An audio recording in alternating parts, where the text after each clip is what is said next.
الحمد للہ وکفا والصلاة والسلام علی عباده الذین اصطفیٰ خصوصاً علی افضلہم وخاتم النبیین محمد الامین وعلی آلہ وصحبہ اجمعین اما بعد فقد قال اللہ تبارک وتعالی کما ورد فی اول سورۃ البقرہ اعوذ باللہ من الشیطان الرجیم بسم اللہ الرحمن الرحیم الف لام میم ذالک الکتاب لا ریب فیہ ھدی للمتقین الذین یؤمنون بالغیب ویقیمون الصلاة ومما رزقناہم ینفقون والذین یؤمنون بما انزل الیک وما انزل من قبلک وبالآخرۃ ہم یوقنون اولئک علی ھدی من ربہم واولئک هم المفلحون وقال عز وجل كما ورد في نفس السورة ليس البر أن تولوا وجوهكم قبل المشرق والمغرب ولكن البر من آمن بالله واليوم الآخر والملائكة والكتاب والنبيين وقال جل وعلا كما ورد في آخر نفس السورة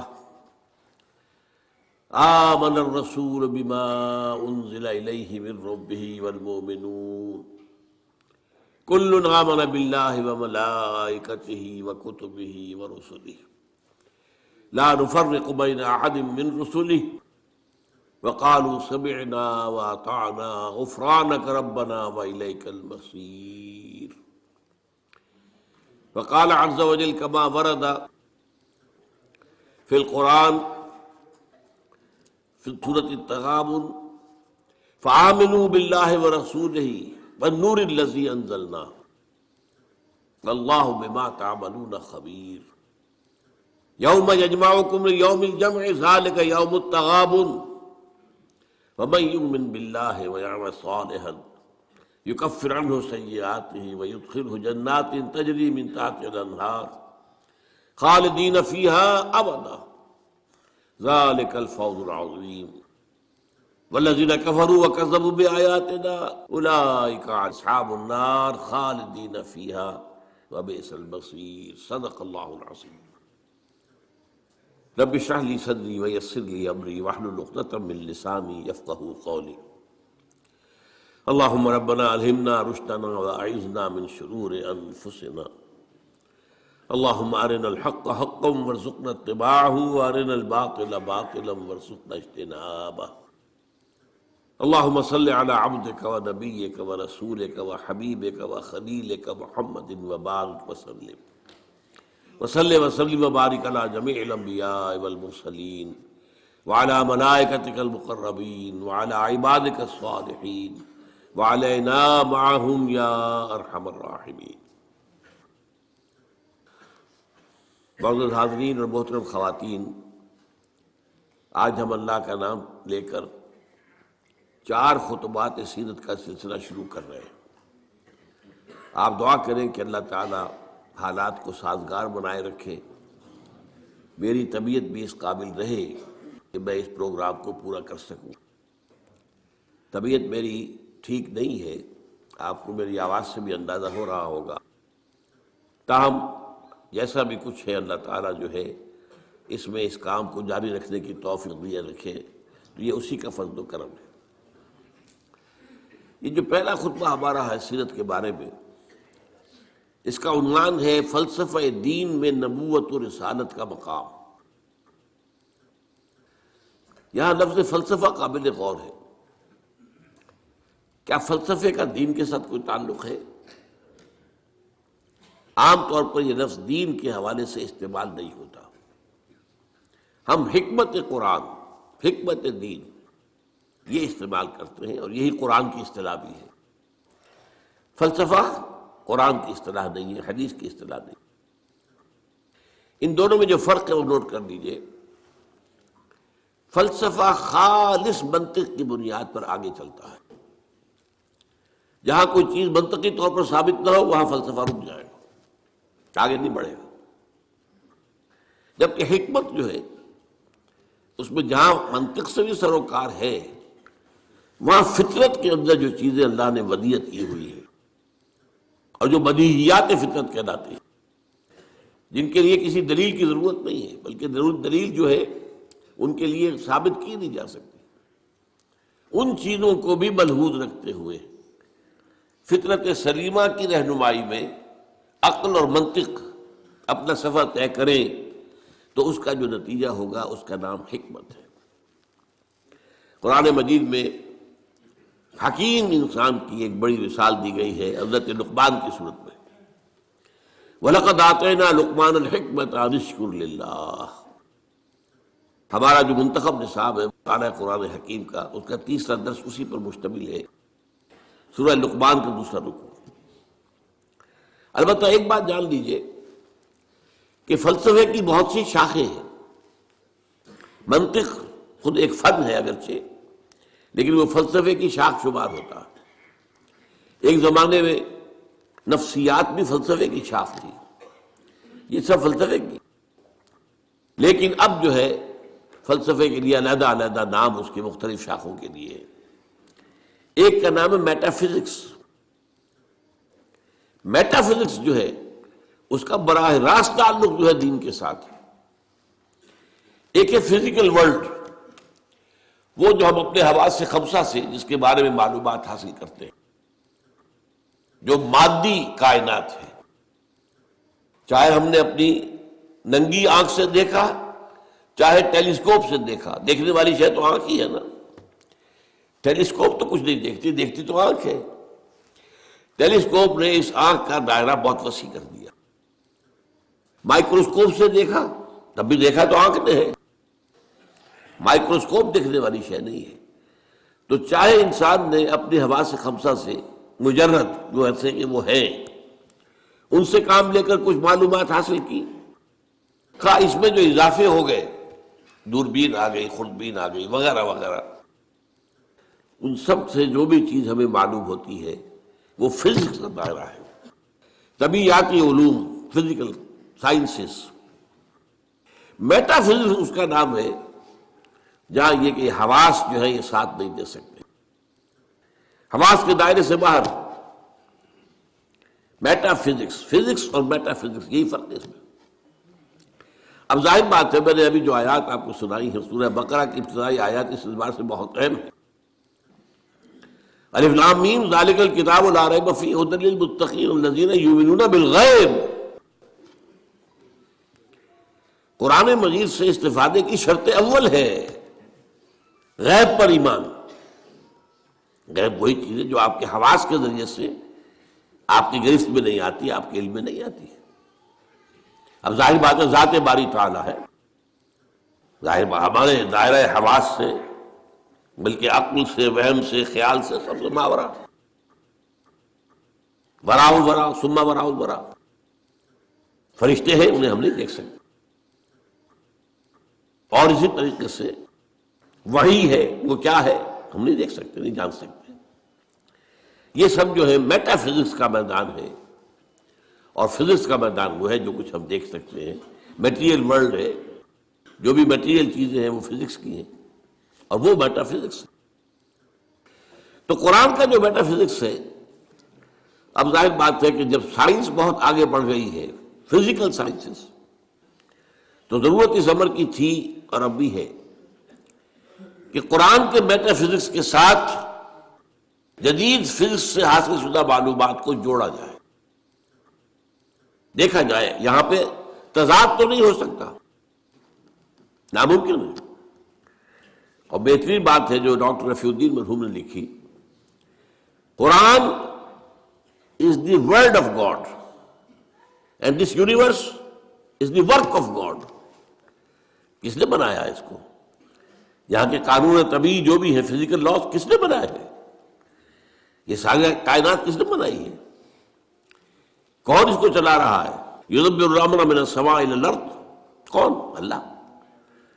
تو word of God Quran, work of God کائنات، ان دونوں میں کوئی تضاد تو ممکن نہیں ہے۔ عام انسان کے بھی قول و فعل میں تضاد ہو تو ہم اسے سمجھتے ہیں بڑی گھٹیا بات ہے. آپ کا قول یہ ہے، آپ کا عمل یہ ہے. اللہ کے قول اور عمل کے اندر تضاد کیسے ہو سکتا ہے؟ یہ ضرور ہوا ہے کہ قرآن مجید تو آج سے 1400 برس پہلے جو ہے نازل ہوا ہے. اس وقت انسان کی جو مادی معلومات تھی وہ اتنی کم تھی کہ قرآن مجید میں فزیکل فینومینا کا جو تذکرہ ہوا ہے ان کو صحیح طور پر سمجھا نہیں جا سکتا تھا. اس لیے کہ ابھی ہماری معلومات اس کائنات مادی کے بارے میں بہت محدود تھی. لیکن جیسے جیسے جیسے جیسے سائنس آگے بڑھی ہے، قرآن نے پہلے کہہ دیا تھا سنریہم آیاتنا فی الآفاق وفی انفسہم حتی یتبین لہم انہ الحق. یہ ہم قرآن تو آج دے رہے ہیں تمہیں، لیکن ہم اپنی آیات، نشانیاں آفاق اور انفس میں دکھائیں گے دکھائیں گے دکھائیں گے اور دکھائیں گے، یہاں تک کہ یہ بات تم پر بالکل واضح ہو جائے گی، مبرہن ہو جائے گی یہ قرآن حق. تو جتنی سائنٹیفک ترقی ہوئی ہے اس نے ثابت کیا ہے قرآن کی حقانیت کو. آپ نے پہلے بھی تذکرہ سنا ہوگا، ٹورنٹو یونیورسٹی کا جو ہیڈ آف دی ڈپارٹمنٹ، جو یہ ایک خاص علم جنین ہے، یعنی ماں کے بطن میں جو بچہ پرورش پاتا ہے، امبریولوجی اس سائنس کا نام ہے. آج جبکہ انسان نے، آپ کو معلوم ڈسیکشن بھی ہوتا ہے، سب کچھ ہوتا ہے، مائکروسکوپ بھی ہے اور نہ معلوم کیا کیا چیزیں ہیں جس کے اندر داخل کر کے دیکھ لیتے ہیں. گھٹنے کا درد ہے، گھٹنے میں کیمرہ داخل کر دیتے ہیں، وہاں سے دیکھ لیتے ہیں اندر کیا ہے. تو آج جو معلومات حاصل ہوئی ہے وہ حیران ہوا. 1400 برس پہلے یہ کیسے دے دی گئی قرآن مجید کی؟ اس نے مانا. مورس بوکائی نے یہ مانا، فرینچ سرجن تھا، شاہ فیصل اس کے پاس علاج کے لیے گئے تھے، وہاں انہوں نے قرآن پیش کر دیا اسے. انہوں نے کہا میں کیسے پڑھوں گا اس کو، یہ تو عربی میں. انہوں نے کہا کوئی بات نہیں، میں آپ کے لیے استاد منگا دوں. تو بادشاہ کے لیے کیا مشکل تھا، سعودی عرب سے لا کر ایک ٹیوٹر رکھ دیا گیا ان کے پاس. اس نے عربی سیکھی، پھر قرآن پڑھا، پھر کتاب لکھی، the Bible, the Quran and the science. اور اس میں یہ ثابت کیا اور اقرار کیا کہ قرآن میں کوئی شے وہ نہیں ہے جسے سائنس نے غلط ثابت کیا ہو. یہ ہو سکتا ہے کہ قرآن میں بہت سی چیزیں ایسی ہیں جن کی حقیقت تک ابھی سائنس کی رسائی نہیں ہوئی، یہ اور بات ہے. لیکن کوئی شے ایسی ثابت ہو گئی ہو کہ قرآن کی یہ بات غلط ثابت ہو گئی، یہ نہیں. تو آج اصل میں اس وقت کی بہت ضرورت ہے اس کی کہ یہ جو دو علوم علیحدہ علیحدہ چل رہے ہیں، یہ دو آنکھیں ہیں. ایک آنکھ یہ دیکھو، کھول آنکھ، زمین دیکھ، فلک دیکھ، فضا دیکھ، زمین اور آسمان کو دیکھو. افلا ينظرون الى الابل كيف خلقت والى السماء كيف رفعت. دوسری آنکھ وہی. ان دونوں آنکھوں سے دیکھو. اس سے حقیقت کا علم قرآن سے لو، اس سے کائنات کا علم اپنی حواس خمسہ اور عقل کے ذریعے لو، اور پھر دیکھو کہ ان دونوں میں کوئی تضاد نہیں ہے. یہی ہے در حقیقت میری آج کی اس گفتگو کی بنیاد، کہ نبوت اور رسالت کا مقام و مرتبہ دین کا جو میٹا فزکس ہے، دین کا جو فلسفہ اور حکمت ہے، اس میں کیا ہے. تو ہمیں سب سے پہلے یہ جاننا ہوگا، یہاں یہ ذکر کر دوں میں کہ میں نے اس موضوع پر جس پر آج میں یہاں تقریر کر رہا ہوں، آج سے 25 برس قبل یہ جو ہمارا یہ ٹاؤن ہال ہے، جنا ہال، 26 مارچ 1975 کو تقریر کی تھی. اور وہ تقریر چھپی ہوئی ہے، میری کتاب ہے نبی اکرم صلی اللہ علیہ وسلم کا مقصد بعثت. یہ جو میرا آج کا لیکچر ہے وہ پہلا لیکچر اسی موضوع پر اس وقت تھا. اب 25 سال میں یقیناً میرے فکر میں بھی کچھ وسعت پیدا ہوئی ہے. وہ جو علامہ اقبال نے جو کہا تھا only stones do not change, رائے میں کچھ نہ کچھ تبدیلی آ سکتی ہے، کوئی وسعت ہو سکتی ہے. اپنی کسی بات پر انسان نظر ثانی کر سکتا ہے. اس پہلو سے یقیناً کچھ تھوڑا سا فرق نظر آئے گا اگر آپ دونوں کا تقابلی مطالعہ کریں گے. تو میری آج کی بات اور آج سے 2 سال قبل میری یہ کتاب آئی ہے، اس کا تو عنوان ہی اصل میں ایسا تھا کہ جس سے ہمارے بہت سے رفقا جو ہے گھبرا گئے کہ اس کا تو عنوان کا مطلب ہی سمجھ میں نہیں آئے گا۔ ایجاد و ابداع عالم، ایجاد و ابداع عالم سے لے کر عالمی نظام خلافت تک، جب کائنات کا آغاز ہوا ہے اس وقت سے لے کر اور جو اختتام ہونا ہے اس دنیا کا خلافت علی منہاج النبوہ عالمی سطح پر، اس کے درمیان سارے لنکس جو ہیں وہ سائنس اور قرآن دونوں کے حوالے سے اور دونوں کو جوڑتے ہوئے میں نے اس کے اندر پیش کیے۔ تو جن حضرات کو بھی ان موضوعات سے دلچسپی ہو وہ میری وہ کتاب بھی پڑھیں، آج سے 25 سال پہلے کی، نبی اکرم صلی اللہ علیہ وسلم کا مقصد بعثت اور انقلاب نبوی کا اساسی منہاج۔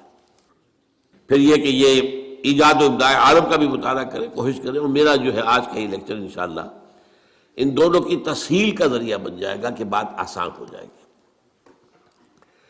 دیکھیے قرآنک میٹا فزکس کیا ہے، ہم اس کو ایمان سے تعبیر کرتے ہیں۔ میں نے یہ چند آیات آپ کو سنائی، ایمانیات کیا کیا ہیں، اللہ پر ایمان، آخرت پر ایمان، یوم آخر پر ایمان، وحی پر ایمان، فرشتوں پر ایمان، کتابوں پر ایمان، رسولوں پر ایمان، حضور کی ختم نبوت و رسالت پر ایمان، قرآن کے آخری اللہ کا کلام ہونے اور اس کے محفوظ ہونے پر ایمان، بعث بعد الموت پر، جنت اور دوزخ پر، حساب کتاب پر، وزن اعمال پر ایمان، یہ تمام ایمانیات، یہ سب کیا ہے؟ یہ میٹا فزکس ہے، یہ ہمارے اس دائرہ حواس کے اندر آنے والی چیزیں نہیں۔ ان ایمانیات کو 3 بڑے بڑے عنوانات کے تحت جمع کیا جا سکتا ہے۔ نمبر 1 ایمان باللہ یا توحید، نمبر 2 ایمان بالآخرہ یا معاد، معاد کے معنی لوٹنے کی جگہ، عاد یعود عودن، لوٹنا، معاد لوٹنے کی جگہ، اس میں ظرف ہے۔ تیسرے ایمان بالرسالت۔ اب جب یہ ایمان باللہ کیا ہے، چند چیزیں میں گنواؤں گا۔ پہلی بات یہ کہ آج ہم یہ مانتے ہیں، ہم پہلے سے مانتے تھے، آج دنیا بھی مان رہی ہے۔ جو فزکس کا اب سے کچھ عرصے پہلے کا دور تھا، 50-60 سال پہلے کا، اس وقت تک یہ مانا جاتا تھا کہ کائنات ہمیشہ سے ہے اور ہمیشہ رہے گی۔ یہ نیوٹونین دور کہلاتا ہے فزکس کا۔ لیکن آج ہمیں وہ بات معلوم ہو چکی ہے سائنس سے، جو قرآن ہمیں بتاتا ہے یہ کائنات ہمیشہ سے نہیں ہے، نہ ہمیشہ رہے گی، یہ خاص وقت پر پیدا کی گئی ہے اور ایک خاص وقت پر ختم ہو جائے گی۔ آج سائنس نے اس کے لیے نقطہ آغاز اس کو کہا ہے بگ بینگ، ایک بہت بڑا دھماکہ ہوا تھا، اس سے کائنات شروع ہو گئی۔ پھر یہ تصور بھی ہے کہ یہ کائنات ابھی پھیل رہی ہے، پھول جھڑی کی طرح۔ پھول جھڑی آپ کو معلوم ہے ایسے چکر لگاتے ہوئے پھیلتی ہے، اسی طرح یہ کائنات ابھی پھیل رہی ہے، مزید گیلیکسیز وجود میں آ رہی ہے۔ آپ اکثر و بیشتر اخبارات میں پڑھتے رہتے ہیں کہ آج ایک اور نئی گیلیکسی دریافت ہو گئی ہے، اتنے millions and millions and trillions and trillions years, light years دور ہے ہم سے۔ وہ تو حساب کتاب میں آنے والی باتیں نہیں، لیکن یہ کہ اللہ تعالیٰ نے بھی فرمایا تھا یزید اللہ فی الخلق ما یشاء، اللہ اپنی تخلیق میں اضافہ کرتا رہتا ہے جو چاہتا ہے، یا کرتا رہے گا، دونوں معنی اس کے ہو سکتے ہیں۔ فعل مضارع میں فعل حال بھی ہے اور فعل مستقبل بھی ہے۔ اور اسی کو اقبال نے کہا یہ کائنات ابھی ناتمام ہے شاید، کہ آ رہی ہے دمادم صدائے کن فیکون، کن فیکون، کن فیکون۔ ابھی تو نئی نئی چیزیں وجود میں آ رہی ہیں، لیکن ایک وقت آئے گا، جیسے وہ فنر ہوتا ہے، فنر، وہ فنر جو ہے لپٹا ہوا ہے، اس کو آپ کھینچتے ہیں، لیکن اگر چھوڑ دیں گے اس طرح کو، یہ پھر وہیں آ جائے گا واپس۔ اسی طرح ایک وقت آئے گا کہ یہ کائنات جو ابھی تو پھیل رہی ہے، جا رہی ہے، ایک وقت میں اس کی ریورسل ہو جائے گی، اور یہ جو اب سمٹنی شروع ہوگی پھر ایک نقطے پر جا کر ختم ہو جائے گی۔ قرآن میں نقشہ کھینچا گیا، یوم نطوی السماء کطی سجل للکتب، ہم یہ فضاؤں کو اور خلاؤں کو لپیٹ دیں گے، لپیٹ دیں گے۔ دیکھیے آج کا کانسیپٹ اور قرآن کے الفاظ، جیسے پچھلے زمانے میں کتابیں ہوتی تھیں، جلد بندی کا تو معاملہ نہیں تھا، ایک کاغذ پر لکھ کیا پورا ہو گیا، اس کے ساتھ نیا کاغذ چسپاں کر دیا اور اس کو رول کر دیا۔ اب آپ نے دوسرے کو لکھا، وہ پورا ہو گیا، پھر اس کو اور رول کر دیا، تیسرا لگا، وہ رول بنتے تھے، سکرولز بھی کہلاتے ہیں۔ تو یہ سکرولز، یہ آسمان، اللہ تعالیٰ فرما رہے ہیں یوم نطوی السماء کطی السجل للکتب، جیسے اس زمانے کی کتابیں ہوتی تھیں کہ سکرولز کی صورت میں ہوتی تھیں، اس طریقے سے ہم آسمانوں کو لپیٹتے ہیں۔ یہ کائنات نہ ہمیشہ سے ہے نہ ہمیشہ رہے گی، ایک ہستی ہے البتہ جو ہمیشہ سے ہے اور ہمیشہ رہے گی، وہ ہستی اس کائنات کی خالق ہے۔ اس کی جہاں تک ذات کا تعلق ہے، یہ ہمارے فہم سے، ہمارے عقل سے، ہمارے تخیل سے، ہمارے تصور سے، ہمارے وہم سے وراء الورا ثم وراء الورا ثم وراء الورا، اس کے بارے میں علم یہی ہے کہ یہ سمجھ میں آ جائے کہ اس کو ہم نہیں جان سکتے، بیانڈ اور لمٹس۔ اس کے بارے میں ساری معرفت جو ہمیں حاصل ہوتی ہے وہ اس کی اسماء و صفات سے ہوتی ہے۔ شاید آپ میں سے اکثر کو مجھے امید ہے یاد ہو، بچپن میں اگر یاد کرائے ہوں گے والدین نے، ایمان مجمل، ایمان مفصل۔ ایمان مجمل کیا ہے؟ آمنت باللہ کما ہوا باسمائہ و صفاتہ وقبلت جمیع احکامہ اقرار باللسان و تصدیق بالقلب۔ یہ اسماء و صفات باری تعالیٰ کا علم ہے، اس میں بھی لمیٹیشن ہے۔ اللہ بصیر ہے، دیکھتا ہے، کیسے دیکھتا ہے یہ ہم نہیں جانتے۔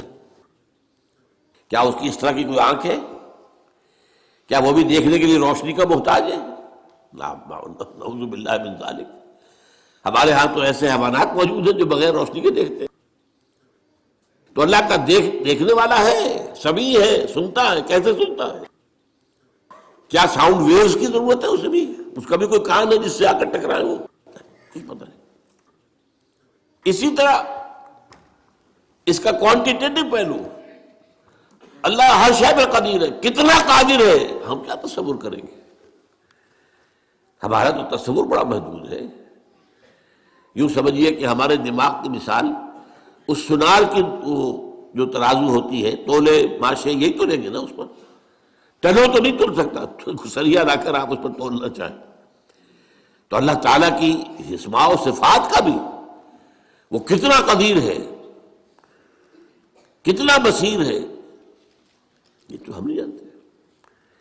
لہذا معلوم ہوا کہ اللہ تعالیٰ کی بات کے بارے میں ہماری معلومات بہت محدود ہے۔ بس یہ ہے، ایک بڑا پیارا شعر ہے، دور بینان بارگاہ الست جز پہ این برداند کے ہست۔ یہ بارگاہ الست جو ہے، یہ جو ہم عہد کر کے آئے تھے اللہ سے، الست بربکم قالوا بلی، تو بارگاہ الست، اللہ کی بارگاہ، جو لوگ اس بارگاہ میں دور تک دیکھ سکتے ہیں وہ سوائے اس کے اور کچھ نہیں کہتے کہ بس یہ تو ہمیں معلوم ہے کہ ہے، لیکن کیا ہے، کیسا ہے، کتنا ہے، کیسے دیکھتا ہے، کیسا اس کا چہرہ ہے؟ حالانکہ قرآن میں لفظ آیا چہرہ، کیسے اس کے ہاتھ ہیں؟ قرآن میں لفظ آیا ہاتھ، ہم نہیں جانتے۔ دور بینان بارگاہ الست جو پئین برداند کے ہست، اس کی میں مثال دیا کرتا ہوں۔ دیکھیں کوئی دیوار ہے، بہت بڑی فصیل ہے، اب آپ دیکھ رہے ہیں اسے تو آپ کو اندازہ ہو گیا کہ ہوگی اتنی، کوئی 100 فٹ اونچی ہوگی، چلیے جہاں تک نظر آ رہی ہے اتنی لمبائی ہے، اس کے اوپر کوئی رنگ وغیرہ ہے وہ بھی نظر آ گیا۔ کوئی اندھا شخص ہے وہ کیا کرے گا؟ وہ جا کے دیکھے گا، ٹٹورے گا، ہے بھائی فصیل تو ہے، وہ کتنی اونچی ہے اسے کیا پتہ، وہ تو نہیں دیکھ سکتا۔ یہ وہ ہے کہ دور بینان بارگاہ الست جس پہ این برداند کی ہست ہے ضرور۔ یہ جو اللہ ہے جس نے اس کائنات کو پیدا کیا، سارے نام اچھے نام اسی کے ہیں، قل ادعوا اللہ او ادعوا الرحمن ایما تدعوا فلہ الاسماء الحسنی، چاہے اللہ کہہ کر پکار لو چاہے رحمان کہہ کر پکار لو، جس کو بھی پکارو یہ جان لو کہ تمام اچھے نام اسی کے ہیں، تمام اچھی صفات اسی کے اندر ہے اور بتمام و کمال ہے۔ وہ علی کل شیء قدیر ہے، بکل شیء علیم ہے، ہر چیز پر قادر، ہر چیز کا دیکھنے والا۔ پھر وہ تنہا ہے، تنہا اپنی ذات میں تنہا، لا شریک لہ، کوئی شریک نہیں، نہ صفات میں شریک ہے نہ اختیارات میں شریک ہے، وہ تنہا ہے، لا مثل لہ ولا مثال لہ ولا مثیل لہ ولا ضد لہ ولا ند لہ ولا کفو لہ۔ یہ ہے اللہ کی ذات کے بارے میں ہمارے تصورات کا خلاصہ۔ اب آئیے دوسرا، ایمان بالآخرہ۔ اس اللہ نے جو اس کائنات کو تخلیق فرمایا ہے، اس میں اس کی تخلیق کا کلائمیکس انسان ہے۔ اس کی میں تفصیل ذرا بعد میں بیان کروں گا، ابھی یہ مضمون ختم ہو جائے۔ تخلیق کا کلائمیکس انسان، اس انسان کی یہ زندگی جو ہے، جسے ہم اپنے محدود مشاہدے کی وجہ سے سمجھ بیٹھتے ہیں 60 70 80 برس، کوئی بہت بوڑھا ہو گیا 90 برس 100 برس، کوئی 100 کراس کر گیا تو اخبار میں خبریں آ جائیں گی، بس نہیں، یہ انسان مسجود ملائک بنایا گیا، یہ کلائمیکس ہے اللہ کی تخلیق۔ اور ایک خاص بات نوٹ کیجئے، اللہ نے فرمایا خلقتہ بیدی، میں نے اسے اپنے دونوں ہاتھوں سے بنایا۔ دونوں ہاتھ کون سے ہیں؟ ایک عالم امر ہے اور ایک عالم خلق ہے، تو ابھی میں بتاؤں گا آپ کو۔ اور یہ عالم و خلق یا اللہ کی ذات میں جمع ہے یا انسان کی ذات میں جمع ہے۔ باقی پوری کائنات میں یا کوئی شے ہے تو عالم خلق کی ہے یا دوسری ہے تو عالم امر کی ہے، دونوں چیزیں جمع ہے اللہ کی ذات میں اور انسان کی ذات میں۔ اسی لیے حدیث ہے ان اللہ خلق آدم علی صورتہ، اور یہ حدیث ابو ہریرہ سے ہے رضی اللہ تعالی عنہ، اور بخاری اور مسلم دونوں میں اللہ نے آدم کو اپنی صورت پر بنایا ہے۔ اب اس سے اونچا مقام کیا ہوگا؟ کیا ایسی عظیم ہستی کی زندگی بس 40 50 60 70 80 برس؟ اس میں بھی کچھ حصہ تو بچپن کا گزر گیا، ابھی ہوش ہی نہیں، شعور ہی نہیں، بعد میں بھی 80 کے بعد ہو 70 کے بعد ہو تو انسان کے جو ہے حواس ٹھیک نہیں رہتے، یادداشت ختم ہو جاتی، لیکن لا یعلم من بعد علم شیئا، علم ختم ہو جاتا ہے۔ نہیں، قرآن کیا بتاتا ہے؟ یہ بات وہ ہے جو افسوس ہے، صد افسوس، کہ آج بالکل ذہنوں سے خارج ہے۔ انسان کی زندگی بہت طویل ہے، بہت طویل ہے، بہت طویل ہے۔ علامہ اقبال جو کہتے ہیں تو اسے پیمانہ امروز و فردا سے نہ ناپ، جاویداں پہ ہم دماں ہر دم جمع ہے زندگی۔ کیا یہ ایسے ہی بڑھ ہانک دی ہے انہوں نے؟ نہیں، یہ قرآن کا مطالعہ ہے۔ 5 زندگیاں ہیں انسان کی، جن میں سے 2 ان میں سے ڈورمنٹ ہے، سوتے ہوئے گزری ہیں، اور 3 ایکٹیو ہیں۔ سب سے پہلے انسان کو عالم ارواح میں پیدا کیا گیا، صرف روحیں تھی، جسم نہیں تھا، اور یہی عالم امر ہے اصل میں۔ روح، یسألونک عن الروح قل الروح من امر ربی، یہ آپ سے روح کے بارے میں پوچھتے ہیں، فرما دیجئے یہ روح میرے رب کا امر ہے، امر۔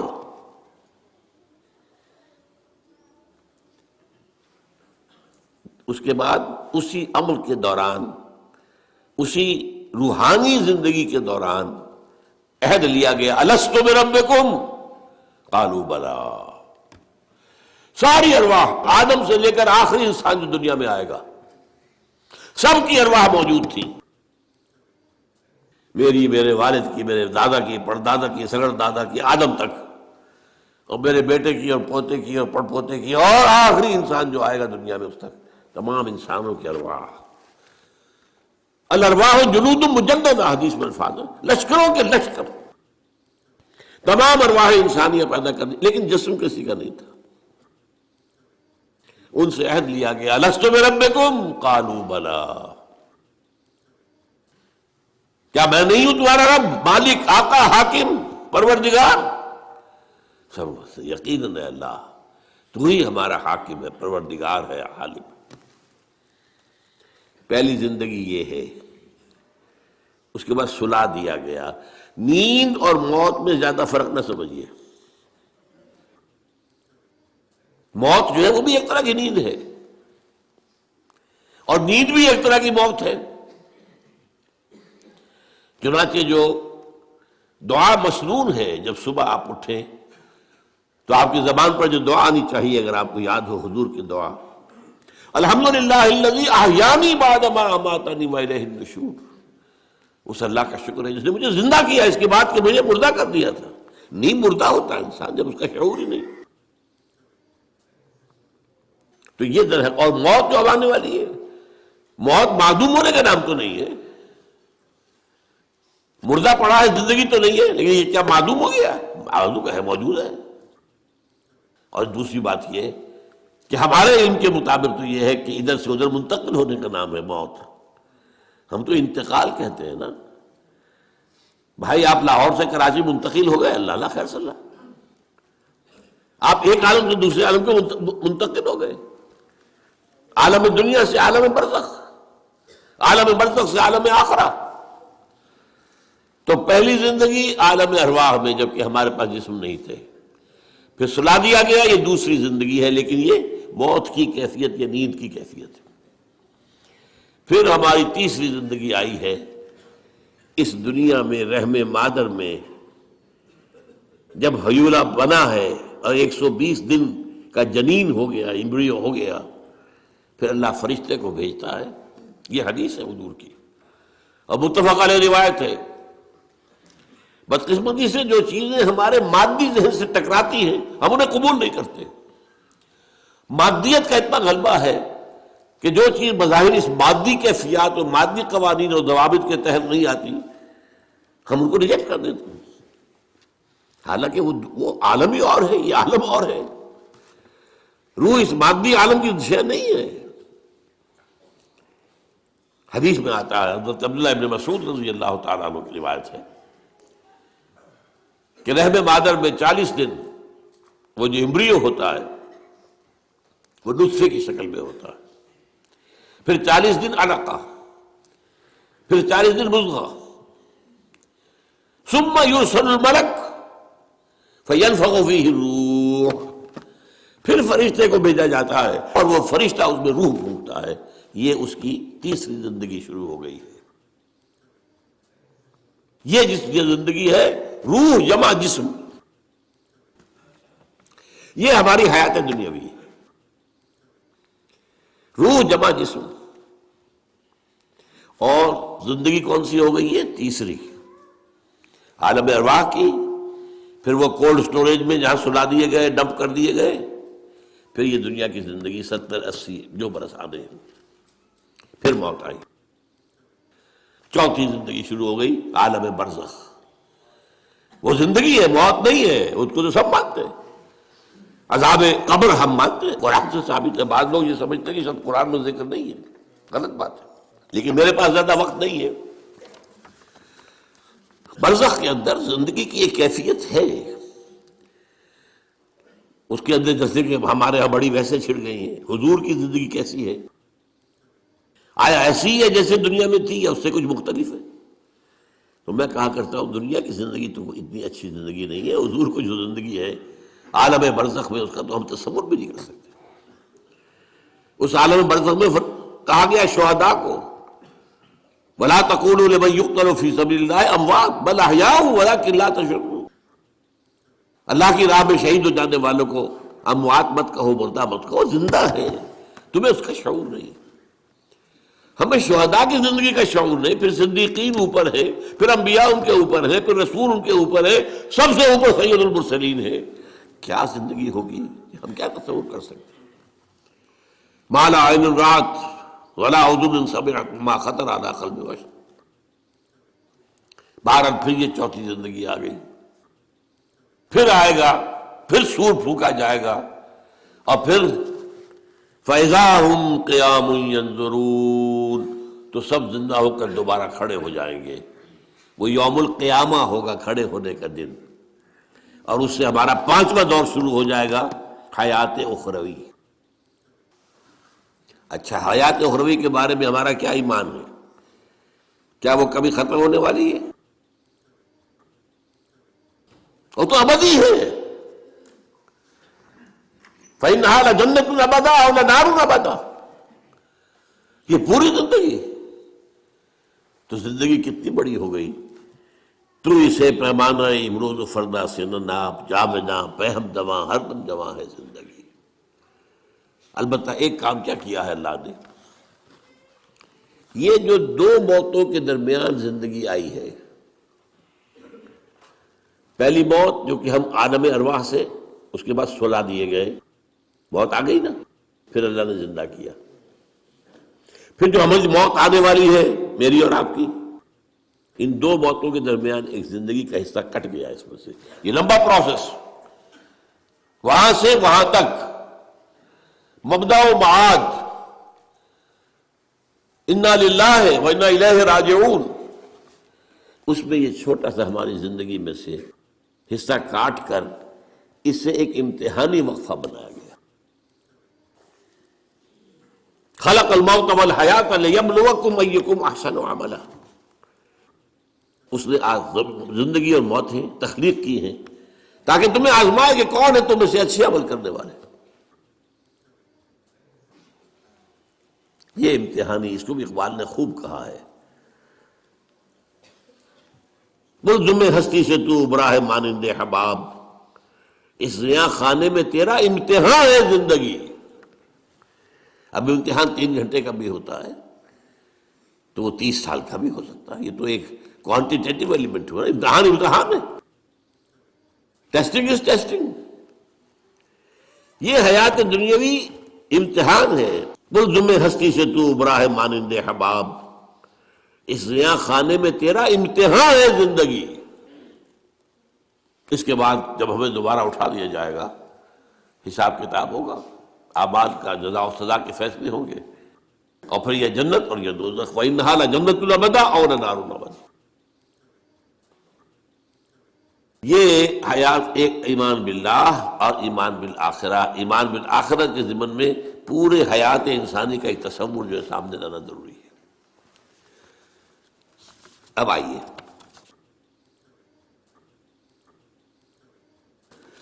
میں نے کہا تھا تخلیق کے بارے میں کچھ باتیں آپ کو بتاؤں گا.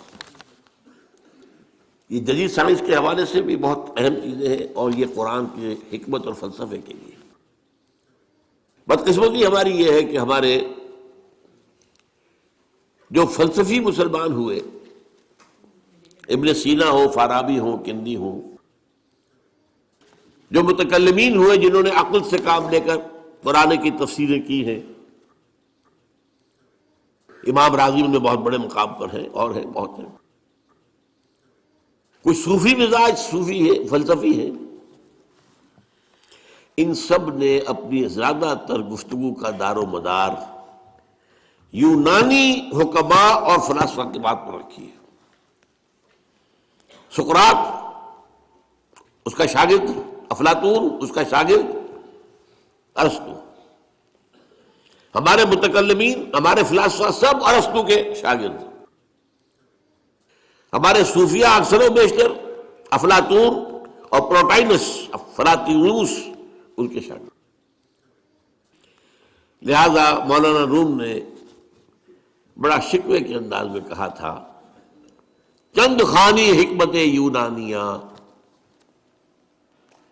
تم کب تک یونانیوں کی حکمت پڑھتے رہو گے، یونانیوں کا فلسفہ پڑھتے رہو گے، یونانیوں کی میٹا فزکس، یونانیوں کی منطق. چند خانی حکمت یونانیہ، حکمت قرآنیہ راہم میں خاں.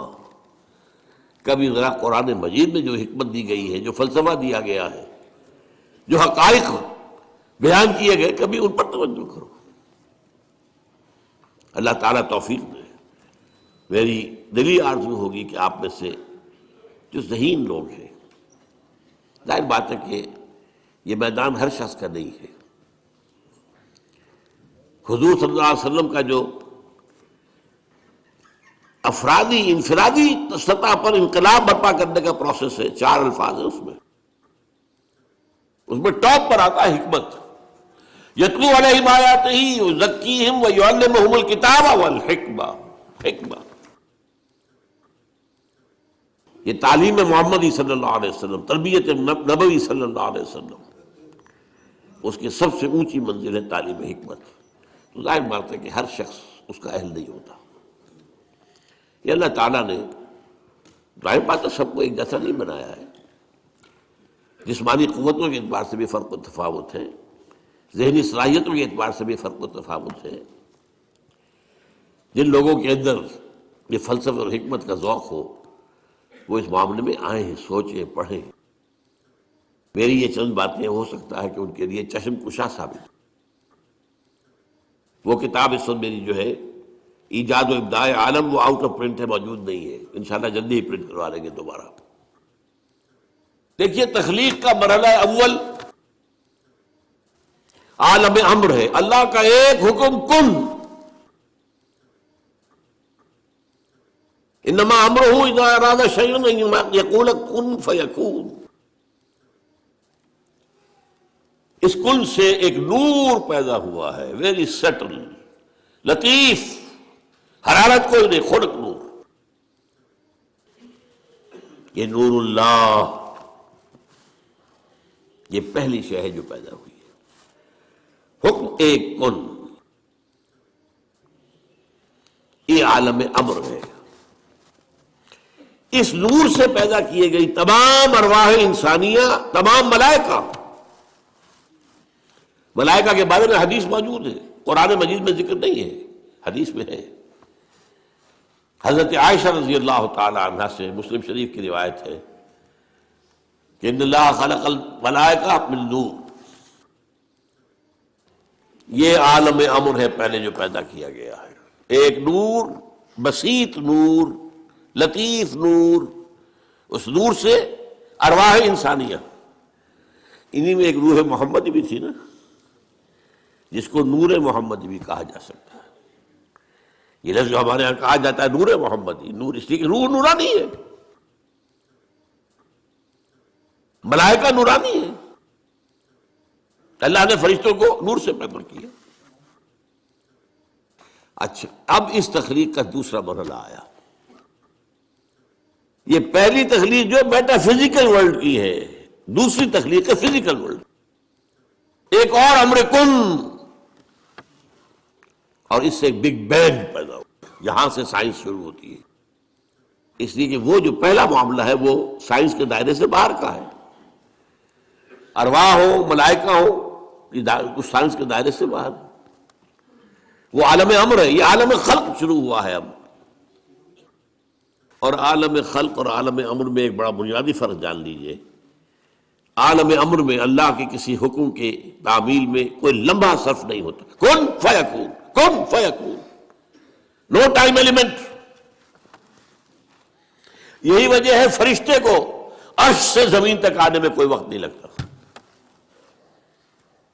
روح کو بھی کوئی وقت نہیں لگتا۔ یہ بیانڈ دس فزیکل ورلڈ ہے نا، تو میٹا فزیکل ورلڈ کا سے تعلق ہے ان کا، یہ عالم امر سے ہے۔ امر میں وقت نہیں لگے گا قطعاً، خلق میں وقت لگے گا لازماً۔ آم کی گٹھلی ہے، آم کا پودا بننے میں 5-6 سال لگ جائیں گے۔ رحم مادر میں حمل ٹھہر گیا ہے، بچے کے پورے بننے میں 9 مہینے لگیں گے، ٹائم لگے گا، اٹس خلق۔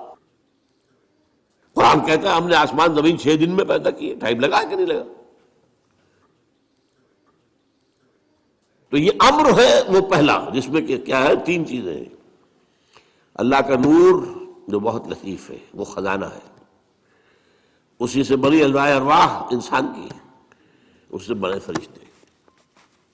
اور چوتھی چیز نوٹ کیجئے، وہی بھی عالم امر سے متعلق ہے، اس لیے کہ وہ ایک کمیونیکیشن ہے بٹوین روح انسانی یا روح نبوی اور الروح القدس.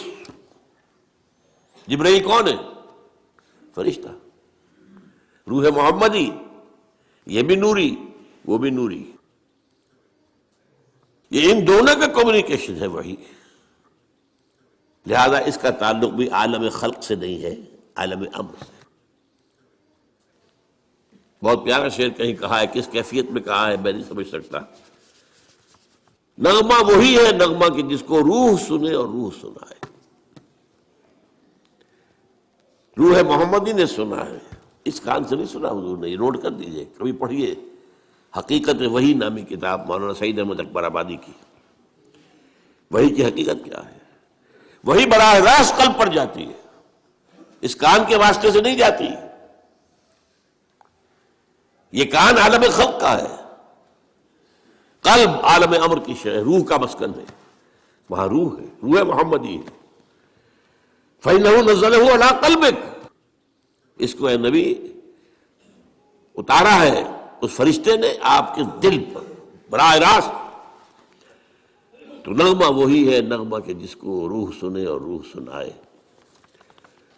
اب اس کے بعد جب مرحلہ دوم شروع ہوا بگ بینگ سے، آج سائنس ہمیں بتا رہی ہے کہ بگ بینگ کے نتیجے میں بہت چھوٹے چھوٹے ذرات، ایٹم سے بھی 1000 گنا چھوٹا، فوٹونز، ان سے چھوٹی کسی چیز کا تصور نہیں ہے. انتہائی گرم جو دھماکہ ہوا big bang, trillions degrees Fahrenheit اس کا ٹیمپریچر تھا، آج سائنس بتا رہی ہے. اور آپ کو معلوم ہے آج انسان ایک تجربہ کرنے چلا ہے جس کے لیے ایک بڑی لمبی سرنگ کھودی گئی ہے سوئٹزرلینڈ کے اندر، پہاڑ کے اندر، غالباً 26 کلومیٹر لانگ. اس میں یہ ایکسپیریمنٹ کر کے دیکھیں گے. سائنس تو اسی بات کو مانتی ہے جس سے آپ ویریفائی کر سکیں ایکسپیریمنٹ سے. آپ کہتے ہیں پانی جو ہے آکسیجن اور ہائیڈروجن مل کر بنا، ہائیڈرولسس کر کے دیکھ لیں بن گیا، آ گئی آپ کے پاس آکسیجن بھی آ گئی، ہائیڈروجن بھی آ گئی.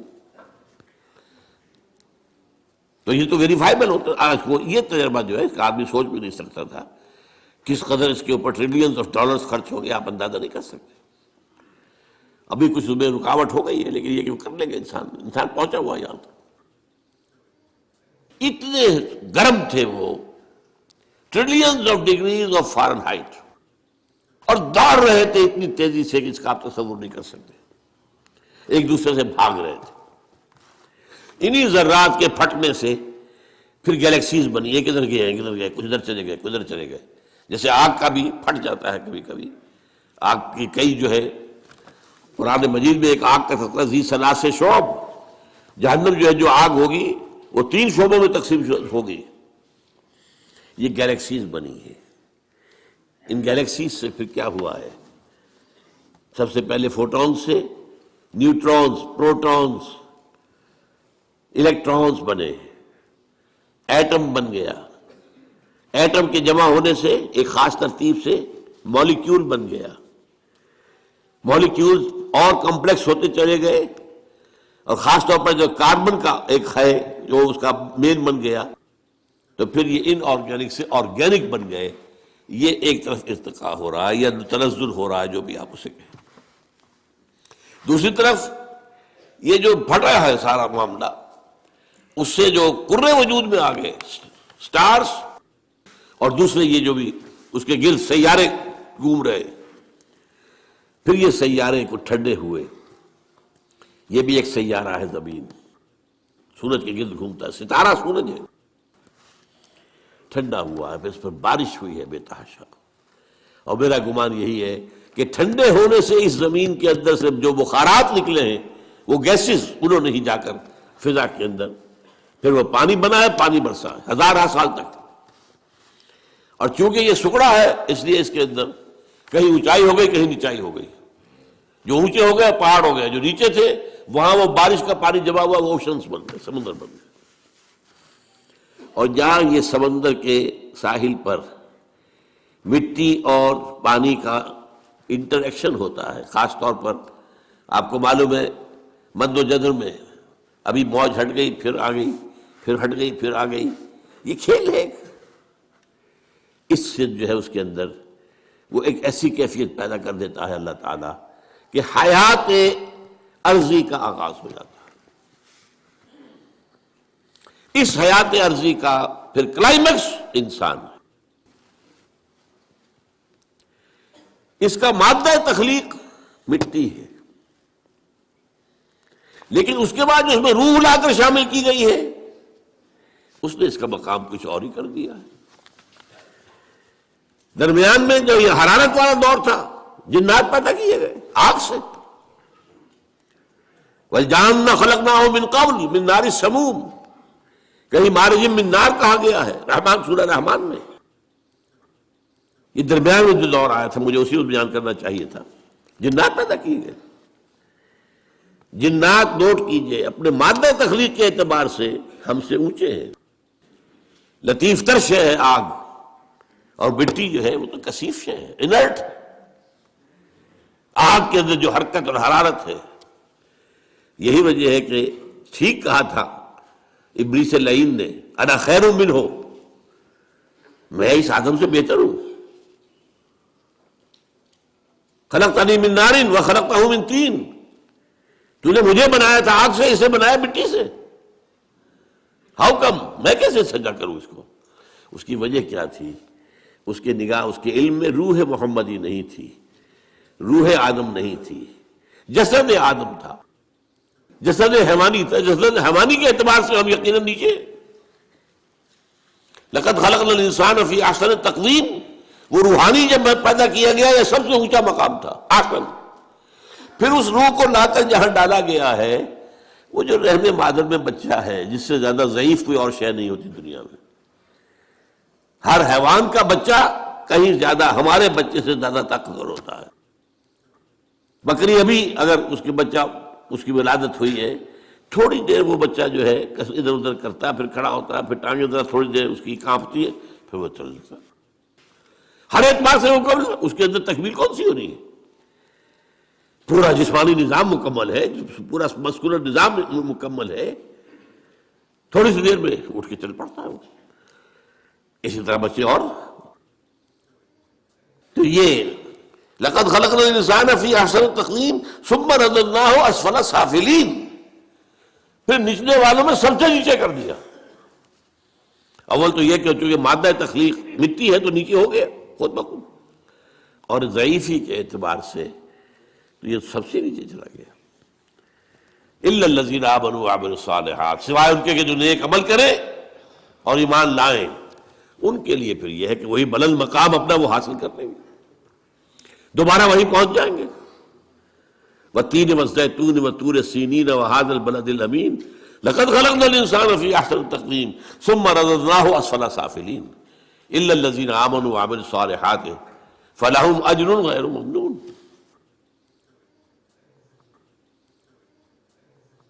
یہ ہے معاملہ انسان جنات۔ اب یہ جو انسان پیدا کیا گیا ہے، جیسا کہ میں نے بتایا، اس کا یہ بدن حیوانی جسم یہ عالم خلق سے ہے، اس کی روح عالم امر سے۔ یہ دو عالم جمع ہو گئے، جبکہ اللہ کے ہاتھ میں الا لہ الخلق والامر، دیکھو خلق اور امر دونوں اللہ کے ہاتھ میں، اللہ کے قبضہ قدرت میں، الا لہ الخلق والامر۔ باقی فرشتے صرف عالم امر کی شے ہے، جنات صرف عالم خلق کی شے ہے، باقی یہ پوری کائنات صرف عالم خلق کی شے ہے۔ انسان میں عالم امر اور عالم خلق جمع ہے۔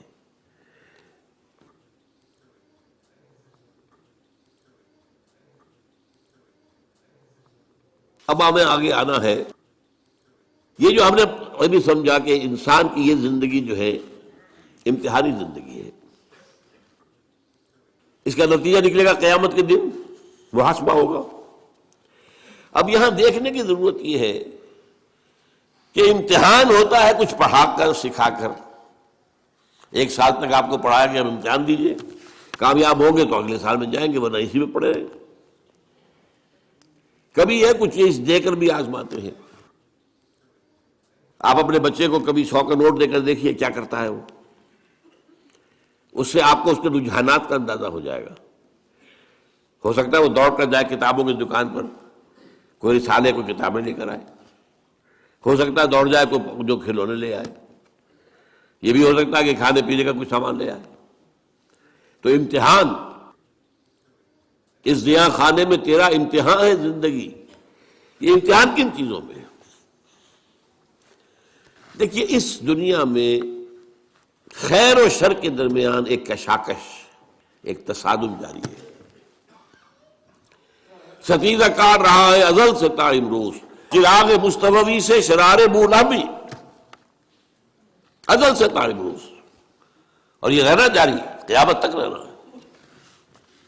ستیزہ کار رہا ہے ازل سے تا امروز, چراغ مصطفی سے شرار بولا بھی. یہ جو کشاکش ہے اس کو ذرا نوٹ کیجئے. ایک چوسر,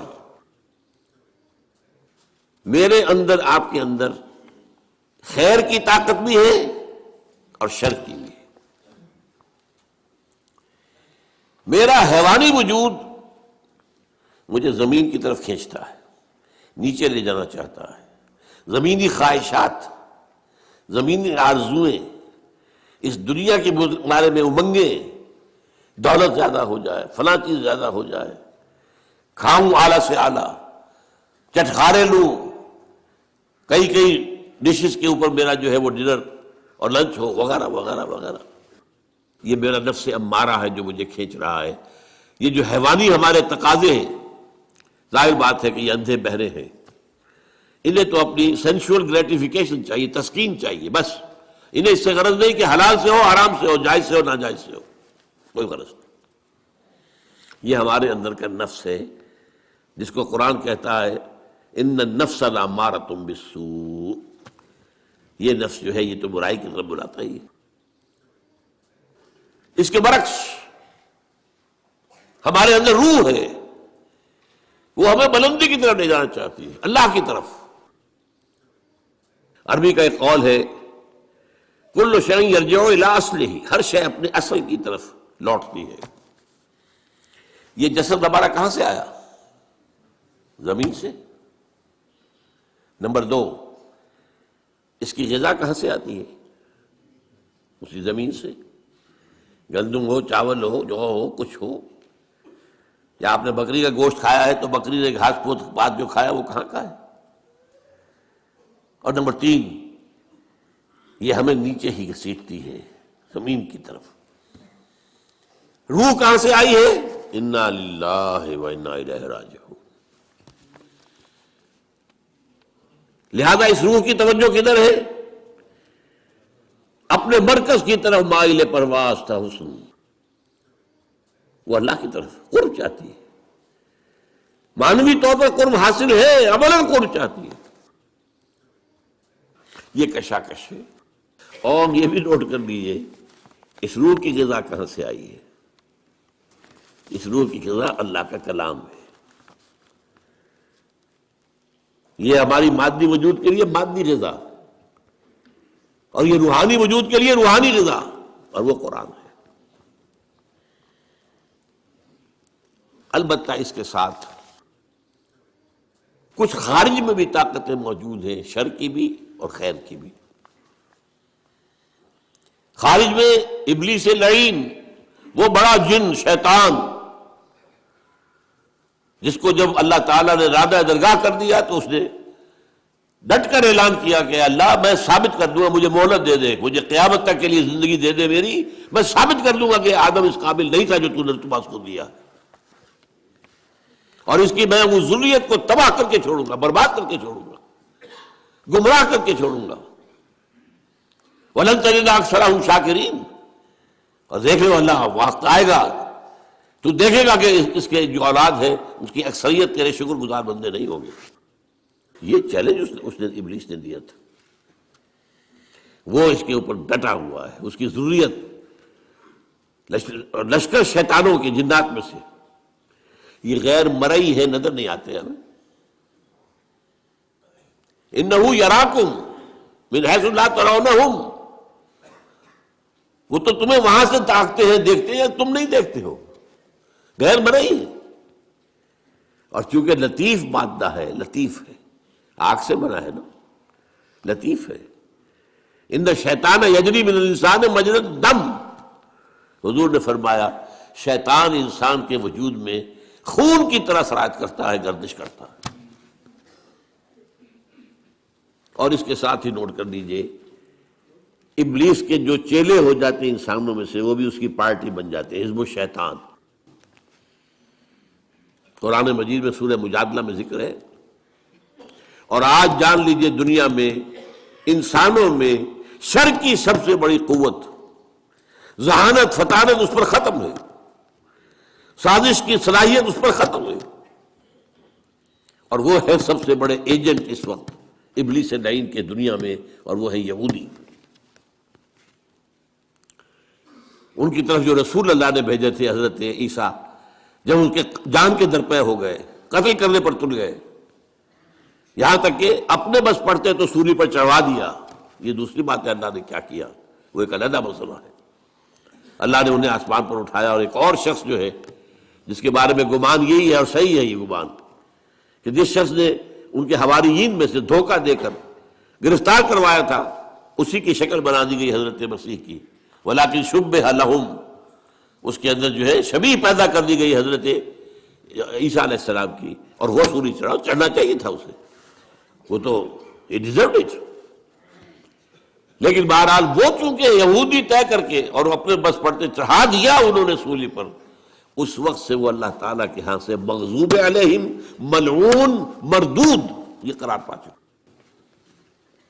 اور اس کے بعد سے میں نے جیسے کہ کہا نہایت ذہین قوم، قرآن میں ایک جگہ آیا ہے اخترناہ علی علم عندنا، ہم نے اپنے علم کی بنیاد پر چنا تھا انہیں۔ اور دو جگہ قرآن مجید میں سورہ بقرہ ہی میں ہے، چھٹے رکوع کی پہلی آیت اور 15ویں رکوع کی پہلی آیت، یا بنی اسرائیل اذکروا نعمتی التی انعمت علیکم وانی فضلتکم علی العالمین، میں نے تمہیں تمام جہانوں پر فضیلت دی تھی۔ لیکن اللہ کا قانون کیا ہے؟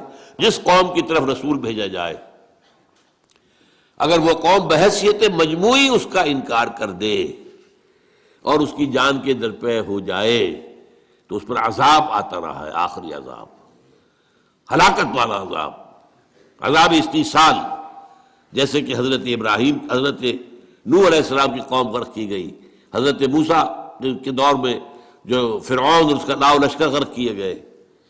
اسی طریقے سے آپ کو معلوم ہے قوم ہود اور قوم صالح اور قوم شعیب، یہی ان کا انجام ہونا تھا، لیکن اللہ کی حکمت کچھ اور ہے، وہ ایک علیحدہ ایشو ہے۔ ان کو ابھی اس سزا سے بچا کر، لیکن دنیا میں ضربت علیہم الذلۃ والمسکنۃ وباؤوا بغضب من اللہ، اور ان کو مردود اور ملعون اور مغضوب علیہ بنا دیا گیا۔ یہ ہے اس وقت دنیا میں ابلیس کے سب سے بڑے چیلے چانٹے، اور جیسا کہ میں نے عرض کیا ہے ان کی صلاحیت مسلم ہے۔ آج کے اس دجالی دور میں زیادہ سے زیادہ سائنسدان بڑے جو ہے یہودی ہیں، بڑے بڑے دجالی فکر کو جو لوگ لے کر سامنے آئے ہیں، جنہوں نے اللہ سے اور دین سے اور روحانیت سے انسان کو ہٹا دیا ہے، سب یہودی ہیں۔ لینن یہودی تھا، اسٹالن یہودی تھا، یہ سب یہودی۔ ان کے اندر صلاحیت ہے، لیکن اب وہ ایول جینیس کے طور پر استعمال ہو رہی ہے۔ صلاحیت غلط روح پڑ جائے گی تو کیا ہوگا، جو کچھ کر رہے ہیں آج۔ بہرحال دوسری طرف خیر کی طاقت ہے، وہ کون ہے؟ وہ انبیاء ہیں، نبی ہیں، ان کے پیروکار ہیں، ان کے نقش قدم پر چلنے والے ہیں، اور ملائکہ بھی ہیں۔ جیسے نہ دیکھے والوں میں داعیان شر ابلیس اور شیاطین جن، اسی طرح نہ دیکھے جانے والوں میں داعی خیر ملائکہ۔ قرآن مجید میں آیا ہے، ہم نے فرشتوں کو حکم دیا ان ثبتوا الذین آمنوا، جاؤ یہ غزوہ بدر جو ہو رہا ہے، اہل ایمان کے قدموں کو مضبوط کر دو، جما دو، قائم کر دو۔ انہوں نے آ کر بدر بھی کی ہے، آئے ہیں غزوہ بدر میں، کوئی شک نہیں کہ فرشتے آئے ہیں۔ اللہ نے وعدہ جو کیا تھا پورا کیا۔ غزوہ احد میں بھی آئے ہیں، اللہ نے وعدہ کر دیا تھا، اپنا پورا کیا ہے۔ وَلَقَدْ صَدَقَكُمُ اللَّهُ وَعْدَهُ إِذْ تَحُسُّونَهُم بِإِذْنِهِ، اللہ نے اپنا وعدہ پورا کر دیا تھا جب تم انہیں اپنے دشمنوں کو گاجر مولی کی طرح کاٹ رہے تھے. حَتَّىٰ إِذَا فَشِلْتُمْ وَتَنَازَعْتُمْ فِي الْأَمْرِ، لیکن جب تم ڈھیلے پڑے تم نے اور امر کے معاملے میں آپس میں جھگڑا کیا، حضور کے حکم کی خلاف ورزی کی، پھر اللہ نے پاسا پلٹ دیا. تو جو نوٹ کیجئے خیر اور شر، میرے اندر بھی ایک بہت بڑا میدان کارزار ہے خیر و شر کا. میرا نفس ہے جو مجھے نیچے کھینچ رہا ہے، زمینی خواہشات، سینشول گریٹیفیکیشنز. ایک میری روح ہے جو مجھے اوپر لے جانا چاہتی ہے، اللہ کے ساتھ مجھے جوڑنا چاہتی ہے، اللہ کے ساتھ تعلق قائم کرنا چاہتی ہے. یہ ہے میرے اندر. اور یہاں میں برصغیر تذکرہ عرض کر دوں کہ میں فرائیڈ کا اس معنی میں بہت قائل ہوں. فرائیڈ نے بھی 3 لیولز متعین کیے ہیں انسان کی معنوی شخصیت. دیکھیے ایک شخصیت میری ظاہری ہے، یہ چہرہ ہے، یہ ہاتھ ہے، پاؤں ہے، اس سے ہماری اناٹومی بحث کرے گی. یہ اناٹومی کے بعد جو ہے ہمارے اعضاء کے مختلف کیا وظائف ہیں، کیا کام اس نے کرنا ہے، کیا اس نے کرنا ہے، دل کا کام کیا ہے اور جگر کا یہ فزیولوجی بحث کرے گی. لیکن ہماری معنوی شخصیت ایک اندر ہے، اس سے کون بحث کرتا ہے؟ سائیکالوجی. اس سائیکالوجی میں حالانکہ انتہائی یوں سمجھیے کہ غلط رخ پر انسان کو لے گیا ہے فرائیڈ، بہت غلط رخ پر، لیکن کم سے کم ایک ایکویٹی آف ویژن جو ہے، معاہدے کی گہرائی، اس کے بارے میں قائل ہوں. اس نے بھی 3 لیول معین کیے انسان میں معنوی طور پر. نیچے کیا ہے؟ اڈ یا لبیڈو، یہ وہ اینیمل انسٹنکٹس ہیں جو انسان کو نیچے کھینچتے. اس سے اوپر ایگو، خودی. تیسرا سپر ایگو. سپر ایگو اس نے معین کیا ہے کہ یہ اصل میں ہر معاشرے کے اندر کچھ معیارات ہوتے ہیں، ان معیارات جو ہے وہ ہانٹ کرتے ہیں انسان کو. یہ کام نہیں کرنا، یہ بھائی لوگوں کو اچھا نہیں لگتا ہے، لہذا یہ ایک سپر ایگو ہے جو ایگو کے اوپر اثر ڈالتی ہے. پھر ایگو اگر چاہتی ہے تو پھر وہ اپنے پورے وجود حیوانی کو کنٹرول کرتی ہے. اور یہ بھی ہے کہ every upper level controls and there is a restraint from the upper level to at the lower level. یہ ایگو اڈ اور لبیڈو کو کھینچ کر رکھتی ہے، سپر ایگو اس کو کھینچ کر رکھتی ہے. قرآن کے نزدیک یہ 3 لیولز کیا ہیں؟ لطیفہ نفس وہ ٹھیک ہے، بالکل وہی ہے جو فرائیڈ کہہ رہا ہے، کوئی شک نہیں، کوئی اختلاف نہیں. لطیفہ نفس، لطیفہ قلب وہ اس سے اوپر ہے، لطیفہ روح سب سے اوپر ہے. یہ 3 روح اوپر مجھے کھینچنا چاہ رہی ہے، اور یہ میرا جسم اور میرا مادی وجود مجھے نیچے کھینچ رہا ہے. کعبہ میرے پیچھے ہے، کلیسا میرے آگے. ایمان مجھے روکے ہے تو کھینچے ہے مجھے کفر. کعبہ میرے پیچھے ہے، کلیسا میرے آگے. اسی کشمکش میں ہماری زندگی گزرتی ہے. اور دیکھیے قلب کا معاملہ کیا ہے. یہ جو جسمانی قلب ہے ہمارے اندر، اس کو بھی چین نہیں ہے، ہر وقت حرکت میں ہے، ہر وقت، اور بدل رہا ہے، سکڑ رہا ہے، پھیل رہا ہے، سکڑ رہا ہے، پھیل رہا ہے، سکڑ رہا ہے، پھیل رہا ہے. اسی طریقے سے یہ مانوی قلب جو ہے، اس کا بھی کبھی رخ ہو جاتا ہے روح کی طرف تو پورا وجود روحانی ہو جاتا ہے. اس لیے کہ قلب حاکم ہے، مبدأ ارادہ قلب ہے. جب یہ روح کی طرف رخ ہو جائے، آئینہ ہے جیسے کہ آئینہ ادھر ہو گیا تو وہ سارا ریفلیکٹ کرے گا، روح کا جو اثرات ہیں، انوار و برکات، وہ پورے وجود پر چھا جائے گے. اور اگر قلب کا رخ ہو گیا ہے نفس امارہ کی طرف تو پوری انسانی شخصیت حیوانیت، بلکہ ہو سکتا ہے بربریت، اس کے اوپر ہوتا ہے. یہ ہے قلب، ادھر یا ادھر. اسی لیے اس سے اوپر جو شے ہے وہ اللہ تعالیٰ کا ایک حکم اور اس کی مشیت ہوتی ہے. حضور نے فرمایا ہے کہ تمام انسانوں کے دل اللہ کی 2 انگلیوں کے مابین ہیں، وہ جدھر چاہتا ہے پھیر دیتا ہے. جو خوش قسمت ہے اللہ اس کے دل کو، رخ کو موڑ دیتا ہے روح کی طرف، خیر کی طرف، بھلائی کی طرف، نیکی کی طرف. ایمان کی طرف، تقوی کی طرف، جہاد فی سبیل اللہ کی طرف.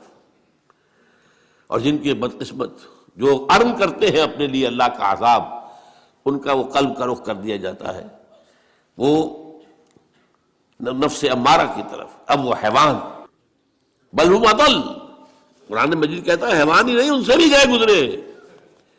لہم قلوب لا یفقہون بہا ولہم اعین لا یبصرون بہا ولہم آذان لا یسمعون بہا اولئک کالانعام بل ہم اضل. یہ تو انسان نہیں ہے، حیوان ہے. دل ہے جس سے یہ کام نہیں لیتے، سوچتے نہیں، آنکھیں دیکھتے نہیں. حیوانوں کا سب دیکھنا دیکھتے ہیں نا. گاڑی آ رہی ہے، میں نے بھی دیکھ لیا، اپنی جان بچا لی. کتے نے بھی دیکھ لیا، وہی بچ گیا، مجھ سے زیادہ بچنے کی صلاحیت اس میں. تو یہ تو میں برابر ہے. لیکن یہ اے اہل نظر، ذوق نظر خوب ہے، لیکن جو شے کی حقیقت کو نہ سمجھے وہ نظر کیا. شے کی ظاہر تو کتے کو بھی نظر آ گئی ہے. انسان تو وہ ہے کہ جو اشیاء کی حقیقت کو سمجھے. اور حضور نے فرمایا صلی اللہ علیہ وسلم، دعا ہے آپ کی، اللہم ارنی حقیقت الاشیاء کما ہی، اے اللہ مجھے اشیاء کی اصل حقیقت دکھا دے جیسے کہ وہ ہے. میں صرف ظاہر پر مطمئن نہیں رہنا چاہتا. ارنی حقیقت الاشیاء کما ہی، مجھے تو اشیاء کی حقیقت دکھا دے جیسے کہ پھر واقع وہ ہے. یہ اصل میں یہ آنکھ ہے دل کی آنکھ، یہ کان ہے دل کے کان. دیدن دیگر آموز سنیدن دیگر آموز. بہرحال اب اگلی بات سمجھیے، پھر دوہرا لیجیے. اندر نفس امارہ ہے، ان یعنی لبیڈو ہے، روح ہے، دی سول اور دی اسپرٹ، جو عمر عرب ہے، کشاکش ہے ان میں.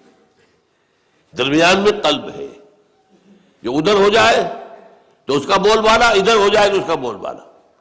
لیکن منبع ارادہ قلب ہے، ارادہ وہاں سے ابھرتا ہے. باہر کیا ہے؟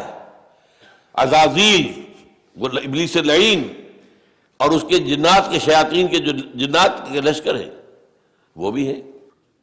دوسری طرف ملائکہ بھی ہے، وہ خیر کی طرف بلاتے. دوسری طرف اس کے بھی انسانوں کے اندر مرید ہے، ایجنٹ ہے، چیلے چاٹے ہیں. آج یہود سب سے بڑے ہیں، اور یہود کے اعلی کار واسپ ہیں، دی وائسڈ اینگلو سیکسن پروٹیسٹنٹس. برطانیہ اور یو ایس اے سب سے بڑے چیلے چاٹے اعلی کار ہیں یہودیوں. چنانچہ برطانیہ نے انہیں فلسطین میں دوبارہ آباد ہونے کی اجازت دی ہے 1917 میں بالفور ڈکلریشن کے ذریعے سے، اور امریکہ نے انہیں ریاست بنا کر دے دی ہے 1948 میں یونائٹڈ نیشن کے ذریعے سے. لیکن دوسری طرف انبیاء کے پیروکار بھی ہیں، جو انبیاء کے نقش قدم پر چلتے ہوئے لوگوں کو خیر کی طرف بلاتے ہیں، بھلائی کی دعوت دیتے ہیں. یہ مرئی ہے، جیسے یہودی نظر آ رہے مرئی ہے جو شیطان کا لشکر ہے، ایسے انبیاء کے پیروکار، ان کے نقش قدم پر چلنے والے، نصیحت کرنے والے، خیر کی طرف بلانے والے موجود ہیں. اب ایک بات، یہ داعیان شر یا داعیان خیر جو خارج میں ہے، ان میں سے کسی کو انسان پر اختیار حاصل نہیں ہے. وہ دعوت دے سکتے ہیں، وہ بہلا پھسلا کر، سمجھا کر، اچھے دائی ہے وہ تبلیغ کے ذریعے سے، تلقین کے ذریعے سے، نصیحت کے ذریعے سے، تعلیم کے ذریعے سے. جو برائی کی طرف بلانے والے ہیں وہ تحریض سے، ترغیب سے دنیا کو مزین کر کے دکھا دیں گے. لَأُزَيِّنَنَّ لَهُمْ فِي الْأَرْضِ، یہ شیطان نے کہا تھا اللہ تعالیٰ سے، سورہ ہجر میں ہے، میں پوری زمین ان کے لیے مزین کر دوں گا. یہ اسی زمین کی دنیا اور دنیا کی زندگی ہی کے عاشق بن جائیں گے. اسی لیے کہا سورہ کہف کے اندر، اِنَّا جَعَلْنَا مَا عَلَى الْأَرْضِ زِینَةً لَهَا لِنَبْلُوَهُمْ أَيُّهُمْ أَحْسَنُ عَمَلًا. ہم نے زمین کے اوپر جو کچھ ہے اسے اس کا سنگھار بنا دیا ہے، حسن، خوبی، یہ زیورات ہیں زمین کے. انسان اسی کے حسن کا مطالعہ ہو کر رہ گیا، ہمیں بھول گیا. یہ سب ہم نے کیوں کیا تھا؟ اِنَّا جَعَلْنَا مَا عَلَى الْأَرْضِ زِینَةً لَهَا لِنَبْلُوَهُمْ أَيُّهُمْ أَحْسَنُ عَمَلًا. رخ روشن کے آگے شمع رکھ کر وہ یہ کہتے ہیں ادھر جاتا ہے دیکھیں یا ادھر پروانہ آتا ہے. امتحان تو یہی تھا، ہماری طرف آتا ہے دنیا کی طرف جاتا ہے. یہ اصل میں وہ امتحان ہے. لیکن جیسا کہ میں نے کہا کسی ابلیس کو بھی یہ اختیار نہیں ہے کہ آپ کو زبردستی غلط راستے پر لے جائے. وہ آپ کے سامنے دنیا کو خوشنما بنا دے گا، بدی کو خوشنما بنا کر پیش کرے گا، نیکی کی شکل دے دے گا، اس کے لیے بڑے اچھے الفاظ استعمال کر دے گا. جو یونائٹڈ نیشنز اسمبلی نے طے کر دیا ہے کہ پروسٹیٹیوشن کو پروسٹیٹیوشن نہ کہو، سیکس ورکرز کہو. بس یہ کیا ہو رہا ہے؟ ہومو سیکشولیٹی کو بالکل یہ نہ سمجھو کو ان نیچرل بات ہے، نیچرل انکلینیشن. اور یہ کون کر رہا ہے؟ United Nations Organization General Assembly کر رہی ہے. اس لیے اس وقت وہ یہود کے شکنجے میں ہے، فرنگ کی رگیں جہاں پنجے یہود میں. اسی طریقے سے انبیاء بھی کسی کو زبردستی سیدھے راستے پر نہیں لا سکتے. نہ کوئی اور داعی خیر، کوئی اور بھلائی کی طرف بلانے والا کوئی نہیں. ان کا کام کیا ہے؟ بشیر.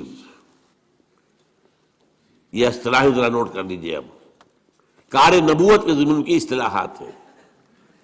وما نرسل المرسلین الا مبشرین ومنذرین وما ارسلناک الا مبشرا ونذیرا.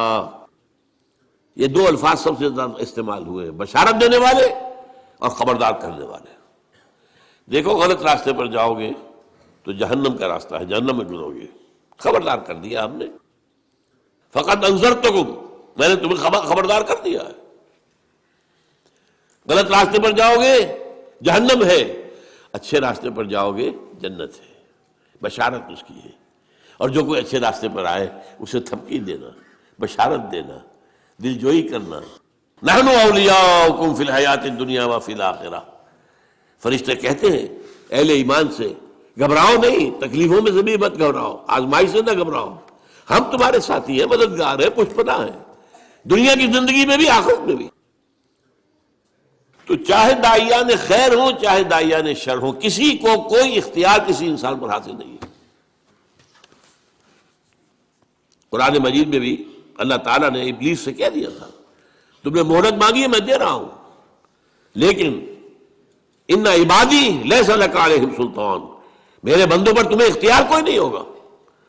تم بہلاؤ، دھوکہ دو، سبز باغ دکھاؤ، جس طرح چاہو، جو چاہو زور لگا لو اپنا، لیکن تمہیں اختیار نہیں ہوگا. جو آئے گا اپنے اختیار سے آئے گا، اس کا اپنا قلب ہوگا. پھر وہ جدھر وہ روح موڑ دے اس کو، اگر وہ قلب جو ہے وہ ہو گیا روح کی طرف تو نجات ہو گئی، اور اگر ہو گیا نفس امارہ کی طرف تو بیڑا غرق ہو گیا. یہی معاملہ میں نے کہا نا کہ داعیان خیر ہیں، یہاں تک کہ سب سے بڑے داعی خیر محمد الرسول اللہ صلی اللہ علیہ وسلم، ان سے بھی کہہ دیا گیا انک لا تہدی من احببت ولکن اللہ یہدی من یشاء. اے نبی آپ ہدایت نہیں دے سکتے کہ جس کو چاہیں ہدایت دے دیں. یہ اللہ کی بات ہے، وہ جس کو چاہتا ہدایت دیتا ہے. واقعہ یہ کہ سب سے بڑی مثال ہمارے سامنے حضور کے چچا ابو طالب کی ہے. ابو طالب حضور کے بھی محسن تھے، ہم سب کے محسن ہیں. جس طرح انہوں نے سپورٹ کیا حضور کو اپنی پناہ میں رکھا جب تک وہ زندہ رہے. اس وقت تک قریش کو آپ کے خلاف کوئی اقدام کرنے کی ضرورت نہیں ہوئی کہ یہ تو ان فائٹنگ ہو جائے گی، قریش آپس میں لڑ پڑیں گے. A house divided amongst itself cannot stand. یہ ان کے انتقال کے بعد ہوا ہے جب اقدام کیا گیا، طے کیا گیا کہ اب ان کو قتل کر دو، اب کوئی خطرہ نہیں. جس پر آپ طائف گئے ہیں کہ شاید طائف میں کوئی بڑا سردار جو ہے میری بات مان لے، ایمان لے آئے مجھ پر، تو میں اپنا مرکز وہاں منتقل کر دوں.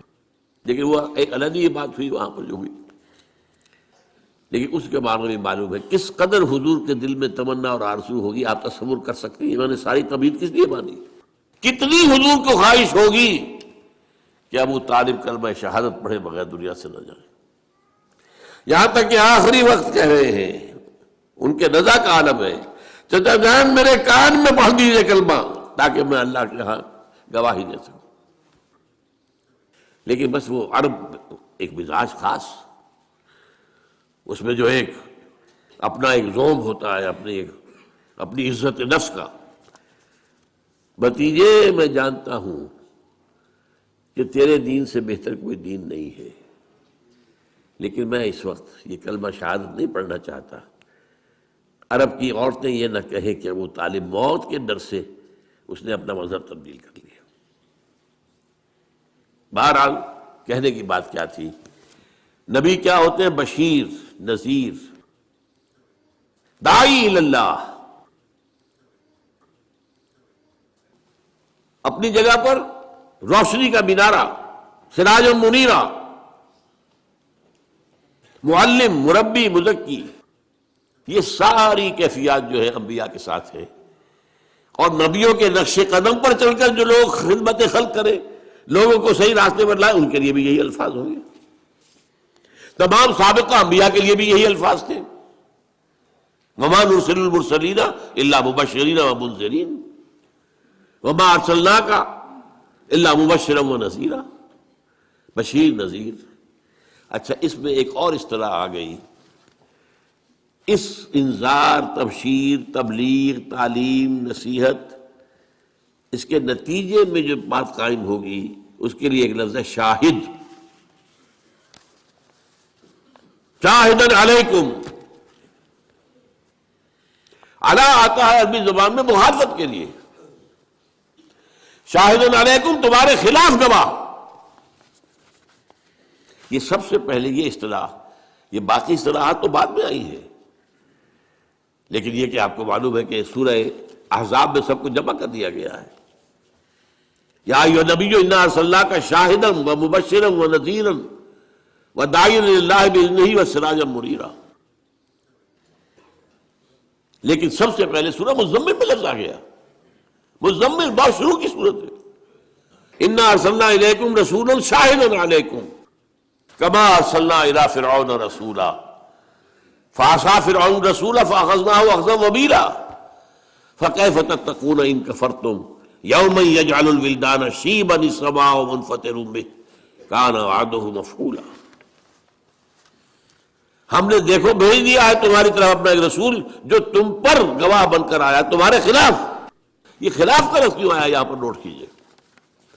شہید کے معنی ہے گواہ، بلکہ لفظی معنی اصل میں کیا ہے؟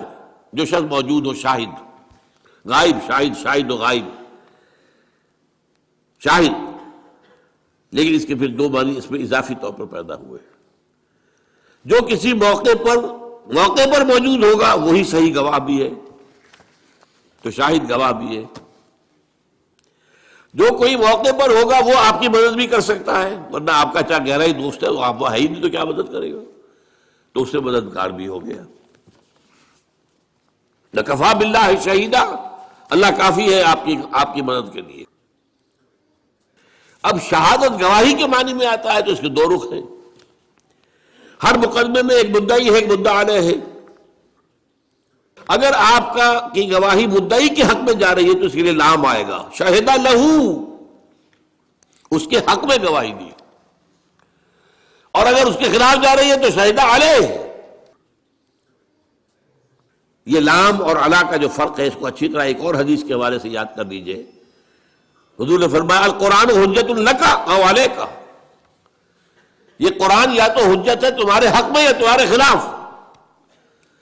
اسے اپنے حق میں حجت بنانا ہے تو اس کے اوپر عمل کرو، اس کو پڑھو، اس کو سمجھو، اسے اپنا امام بناؤ، اس کی پیروی کرو، تب یہ تمہارے حق میں گواہی دے۔ اللہ یہ مجھے پڑھتا تھا، مجھ پر غور کرتا تھا، مجھ پر عمل کرتا تھا، میری تبلیغ کرتا تھا، اے اللہ اس نے تو اپنے آپ کو وقف کر دیا تھا تعلیم و تعلم قرآن کے لیے، قرآن کے سمجھنے اور سمجھانے کے لیے، تو لہو یہ قرآن آپ کے حق میں گواہی بنے گا۔ جیسا کہ ایک حدیث میں آتا ہے کہ رمضان مبارک میں اگر آپ نے راتوں کو وقت جاگ کر قرآن مجید کو پڑھا ہے اور دن میں آپ نے روزے رکھے ہیں، حضور نے فرمایا الصیام والقرآن یشفعان للعبد، روزہ اور قرآن بندے کے حق میں گواہی دیں گے، شفاعت کریں گے۔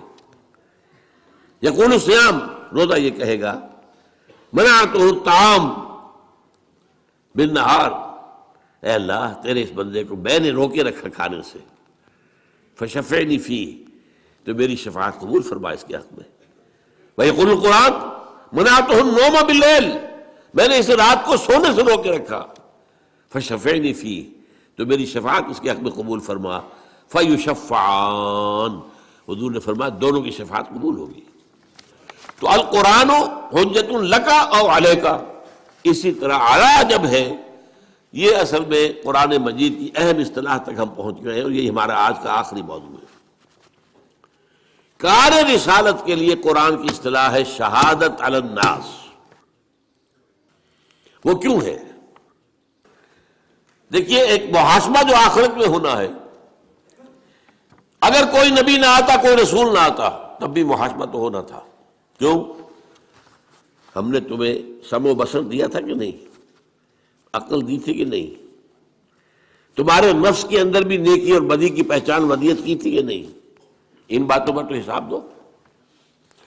تم ہم سے عہد کر کے گئے تھے کہ نہیں؟ الستو بربکم قالوا بلی۔ جس شخص کے پاس کسی نبی کی دعوت نہ پہنچی ہو، کسی رسول کی دعوت نہ پہنچی ہو، اس کا محاسبہ ہوگا توحید اور عام نیکی اور بدی کے اعتبار سے، بس۔ ظاہر بات ہے کہ اس سے یہ محاسبہ تو نہیں ہو سکتا کہ تم نے نماز کیوں نہیں پڑھی، اسے تو نبی کا پیغام ہی نہیں پہنچا، نبی کی دعوت ہی نہیں پہنچی۔ عام آدمی سے محاسبے کی بنیادیں: نمبر 1،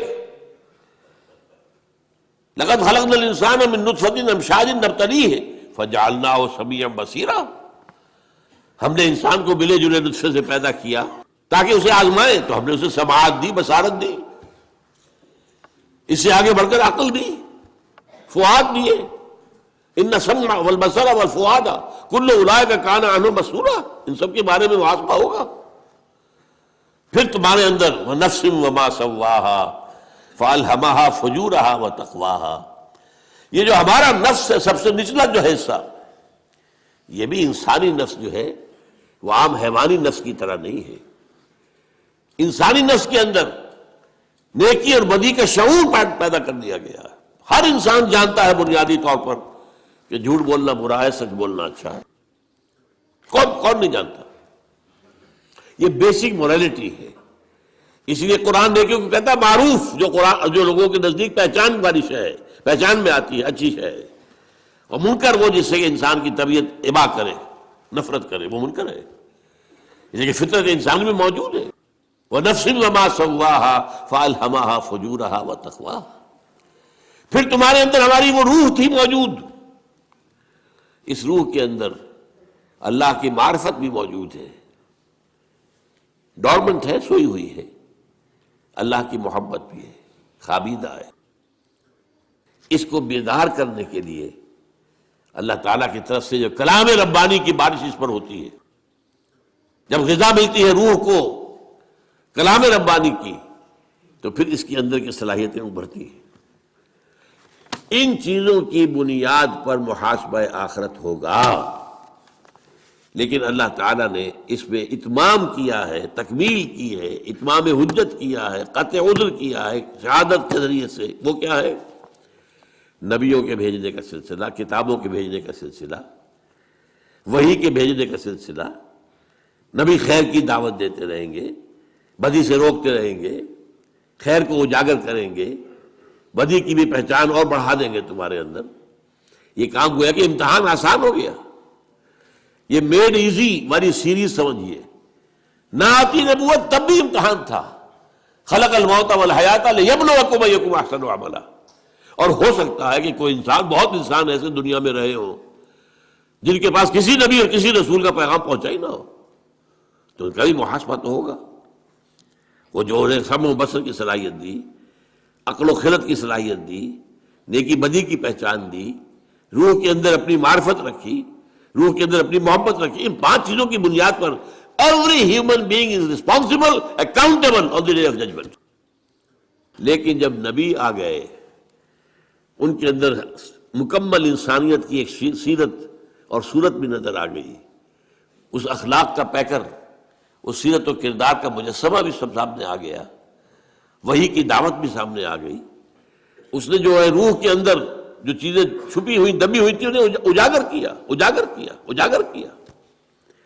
اس سے گویا کہ اب 2 کام ہو گئے، یہاں حق کو پہچاننا آسان، حق پر چلنا آسان، لیکن آخرت میں یہی نبی کھڑے ہوں گے، رسول کھڑے ہوں گے، گواہی دیں گے، اے اللہ ہم نے ان تک تیرا پیغام پہنچا دیا تھا۔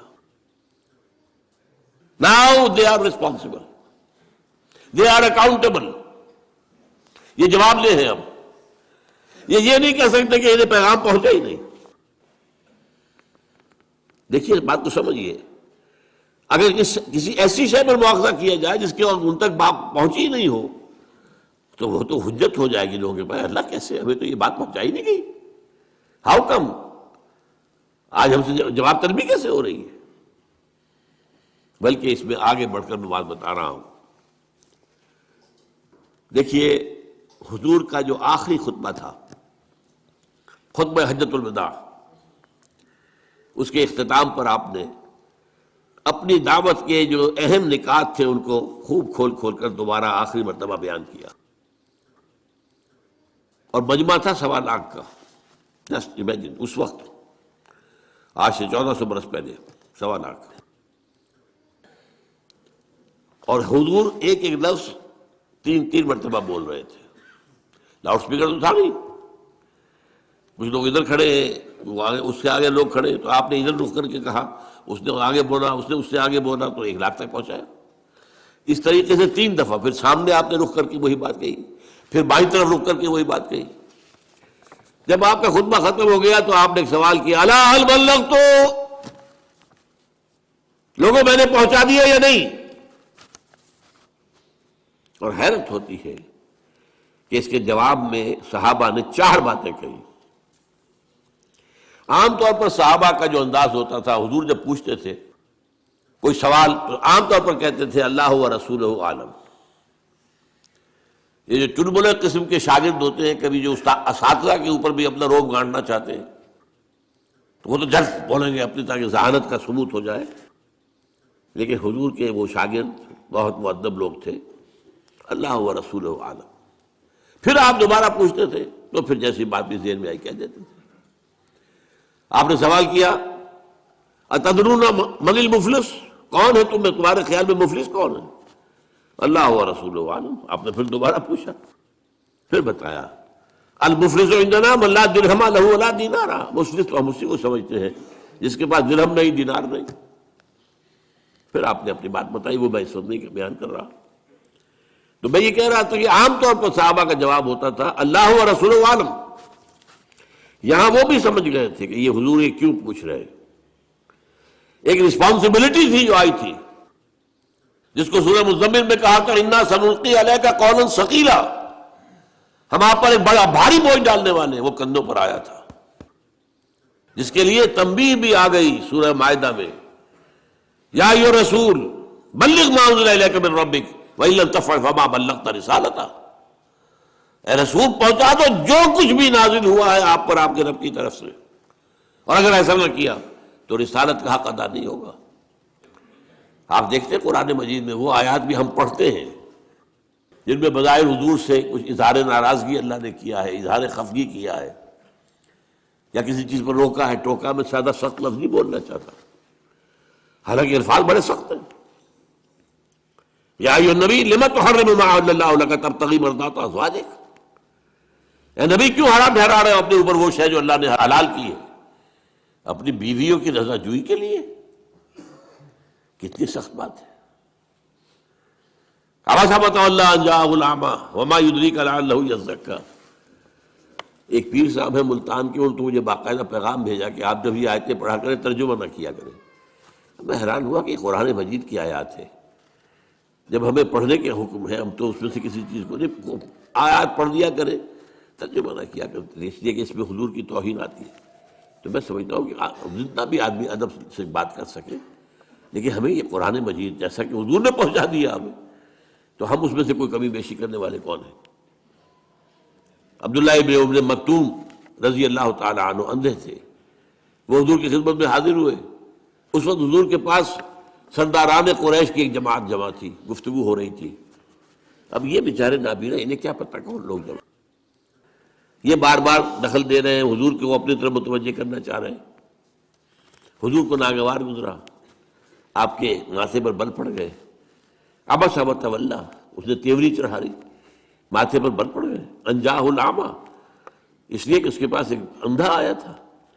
وما یدریک لعلہ یزکیٰ, تمہیں کیا پتا شاید کہ وہ تزکیہ اختیار کرتا.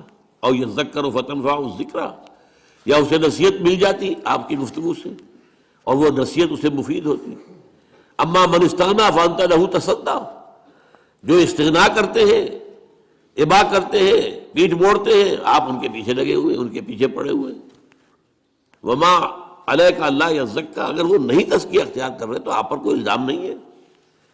وما من جاءک یسعی وہو یخشی فانت عنہ تلہی، اور جو آیا ہے چل کر وہ تو چاہتا ہے تزکیہ حاصل کرنا، ان کی طرف سے آپ عدم توجہ فرما رہے ہیں۔ یہ بھی ہمیں پہنچا دیا کہ نہیں؟ بلغ ما انزل الیک من ربک وَإِن لَمْ تَفْعَلْ فَمَا بَلَّغْتَ رِسَالَتَهُ۔ اب یہ جو بوجھ تھا اس کی ذمہ داری کا، حضور کو معاملہ معلوم تھا، اس لیے کہ سورہ اعراف میں یہ آیت آ چکی تھی، نوٹ کیجئے، آیت نمبر 6 ہے، فَلَنَسْأَلَنَّ الَّذِينَ أُرْسِلَ إِلَيْهِمْ وَلَنَسْأَلَنَّ الْمُرْسَلِينَ، ہم لازماً پوچھ کر رہیں گے ان سے بھی جن کی طرف رسولوں کو بھیجا، اور ان سے بھی جنہیں رسول بنا کر بھیجا۔ تو آپ نے یہ جو کیا کیوں؟ الا هل بلغت انا نشهد انك بلغت رسالتا واديت الامانه وكشفت الامه ونصحت الامه۔ 4 بات، حضور ہم گواہ ہیں، آپ نے حق رسالت ادا کر دیا، حق امانت ادا کر دیا۔ یہ قرآن آپ کے پاس امانت تھا، ہمارے لیے اللہ نے بھیجا تھا نا، آپ کے ذمہ تھا ہمیں پہنچانا، آپ نے پہنچا دیا۔ آپ نے ہماری خیر خواہی کا حق ادا کر دیا، اور آپ نے گمراہیوں کے بادل چھانٹ دیے۔ 3 مرتبہ سوال کیا آپ نے، الا هل بلغت انا نشهد انك قد بلغت الرسالة واديت الامانة ونصحت الامة وكشفت الامة۔ پھر نگاہ اٹھائیے آسمان کی طرف، انگشت شہادت سے اشارہ کیا، اللہم اشہد اللہم اشہد اللہم اشہد، اے اللہ تو بھی گواہ ہے، میں نے اپنا حق ادا کر دیا۔ یہ مان رہے ہیں کہ میں نے پہنچا دیا، یہ گواہی دے رہے ہیں کہ میں نے پہنچا دیا۔ اب قیامت کے دن کیا ہوگا؟ ہر امت پر جب ایک کلیکٹیو قسم کی وہاں پر رسپانسبلٹی آئے گی، ایک تو ہے ہر شخص کا انفرادی حساب، کلہم آتی ہے یوم القیامت فردا، پہلے ایک اجتماعی فیصلہ بھی ہوگا۔ اس وقت جو ہے وہ ہر اس امت کا جو رسول ہے وہ کھڑے ہو کر ٹیسٹیفائی کرے گا، اے اللہ تیرا جو پیغام مجھ تک آیا تھا میں نے پہنچا دیا تھا، ناؤ دے آر ریسپانسبل۔ یہ ہے وہ معاملہ جو قیامت میں ہوگا، اور سورہ نساء کی 41ویں آیت میں اس کا نقشہ کھینچا گیا ہے۔ اور روایت آتی ہے کہ حضور نے ایک مرتبہ عبداللہ ابن مسعود رضی اللہ تعالیٰ عنہ سے کہا کہ مجھے کچھ قرآن سناؤ۔ انہوں نے عرض کیا حضور آپ کو سناؤں گا، آپ پر تو نازل ہوا ہے قرآن۔ فرمایا نہیں، مجھے کچھ کسی دوسرے سے سن کر کچھ اور ہی لذت محسوس ہوتی ہے۔ تعمیل امر میں حضرت عبداللہ ابن مسعود نے سورہ نساء کی قرأت شروع کی۔ جب اس 41ویں آیت پر پہنچے تو حضور نے فرمایا حسبک حسبک، بس کرو بس کرو۔ اب وہ تو اپنی گردن نیچے کیے پڑھ رہے تھے قرآن، حضور کا چہرہ مبارک پہ تو نگاہ نہیں تھی۔ اب جب آپ نے کہا حسبک حسبک تو نگاہ اٹھا کر دیکھا تو آپ کی آنکھوں سے آنسو بہ رہے تھے۔ وہ کس بات کے تھے آنسو؟ فَكَيْفَ إِذَا جِئْنَا مِنْ كُلِّ أُمَّةٍ بِشَهِيدٍ وَجِئْنَا بِكَ عَلَىٰ هَٰؤُلَاءِ شَهِيدًا۔ اس دن کیا ہوگا، کیسے بیتے گی؟ جس دن ہر امت پر ہم ایک گواہ کھڑا کریں گے اس کے خلاف۔ یہ گویا کہ جسے آپ کہتے ہیں کہ سرکاری گواہ، پروزیکیوشن وٹنس، اور آپ کو لائیں گے ان کے خلاف گواہ بنا کر۔ رسول کہے گا میں نے پہنچا دیا تھا، یہ جانے، لیکن آپ نے جب دیکھا کہ مجھے اپنی قوم کے خلاف گواہی دینی ہوگی، قوم تو اپنی تھی نا آخر، تو آپ کی آنکھوں میں آنسو آ گئے۔ یہ ہے شہادت حق، یہ ہے درحق۔ اس کے بعد اب کوئی عذر باقی نہیں رہ جاتا انسان کے پاس۔ چنانچہ سورہ نساء میں اس مسئلے کو، اس معاملے کو اور کھول کر بیان کر دیا۔ ایک ہی آیت میں بہت سے انبیاء کا ذکر ہے، اور ان کا نام لینے کے بعد فرمایا رسلا مبشرین و منذرین، ان رسولوں کو ہم نے بھیجا مبشر اور منذر بنا کر، وہی دونوں اصطلاحات۔ وما نرسل المرسلین الا مبشرین ومنذرین یا ایھا النبی انا ارسلناک شاہدا ومبشرا ونذیرا وداعیا الی اللہ باذنہ وسراجا منیرا رسلا مبشرین ومنذرین لئلا یکون للناس علی اللہ حجۃ بعد الرسل. اب دیکھیں لام اور علی یہاں بھی آ گیا، تاکہ نہ رہ جائے لوگوں کے حق میں کوئی عذر، کوئی دلیل اللہ کے مقابلے میں. علی اللہ للناس، اے اللہ ہم تک تو بات پہنچی نہیں، اے اللہ ہمارے تک تو یہ پیغام پہنچا ہی نہیں، تو اب کس چیز کا مواخذہ؟ تو رسول بھیج دیے، اب نہیں کہہ سکتے، اتمام حجت ہو گیا، قطع عذر ہو گیا، اب دلیل کوئی نہیں. رسلا مبشرین ومنذرین لئلا یکون للناس علی اللہ، لام اور علی، حجت، کوئی حجت نہ رہ جائے، لئلا یکون للناس علی اللہ حجت بعد الرسل وکان اللہ عزیزا حکیما. اللہ تعالیٰ جو ہے وہ تو عزیز ہے، زبردست ہے، وہ جیسے چاہے حساب لے لے، لیکن حکیم بھی ہے، اس نے ہر شے کا قانون بنا رکھا ہے. یہ شہادت علی الناس تاکہ محاسبہ اخروی کے لیے ابتدائی بنیادیں تو وہ ہیں جو انسان میں رکھی ہوئی ہیں، سمع و بصر ہے، عقل و خرد ہے، نیکی بدی کی پہچان ہے، روح میں اللہ کی معرفت ہے اگرچہ سوئی ہوئی، روح میں اللہ کی محبت ہے اگرچہ خوابیدہ. لیکن یہ 5 چیزیں دے کر تمہیں بھیجا ہے دنیا میں، ایسے ہی بغیر تیر و تفنگ کے اور بغیر ساز و سامان کے تمہیں نہیں ڈال دیا امتحان کے اندر. اس کے بعد اس کی تکمیل کر دی گئی، اتمام حجت، قطع عذر. نبیوں کو بھیج کر، رسولوں کو بھیج کر، اب تو کہہ ہی نہیں سکتے.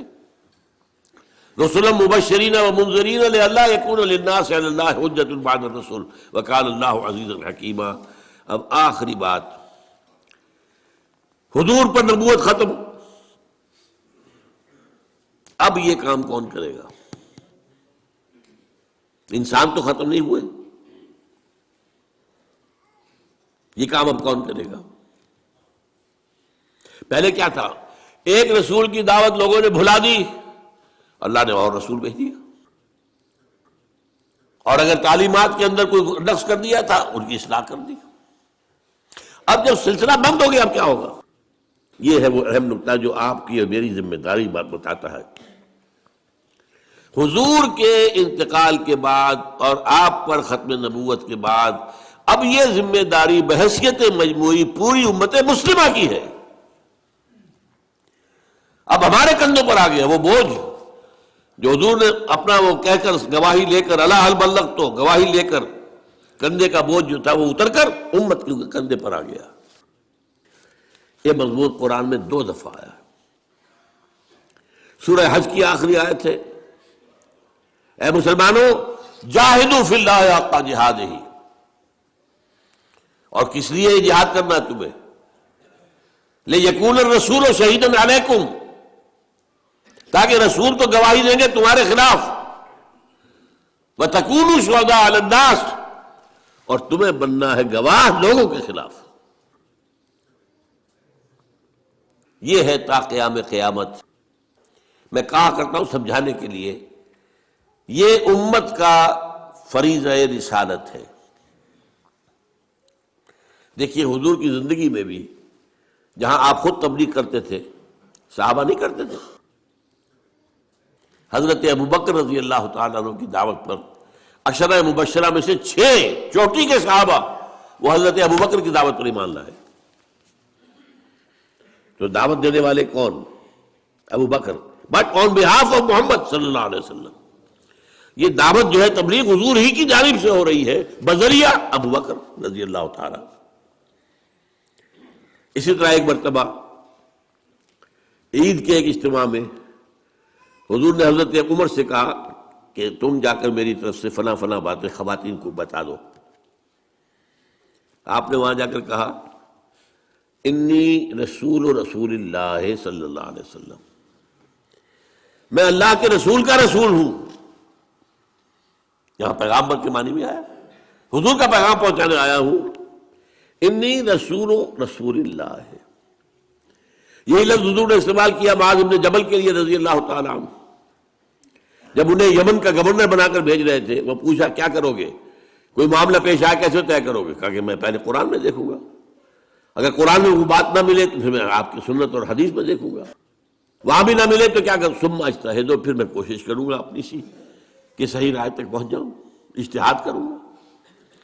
تو آپ نے پیٹھ تھپکی اور کہا اس اللہ کا شکر ہے کہ جس نے اللہ کے رسول کو صحیح بات تک پہنچا دیا، یعنی صحیح راستہ یہ پہلے قرآن دیکھو پھر حدیث دیکھو، دونوں میں نہ ہو تو پھر اجتہاد کرو۔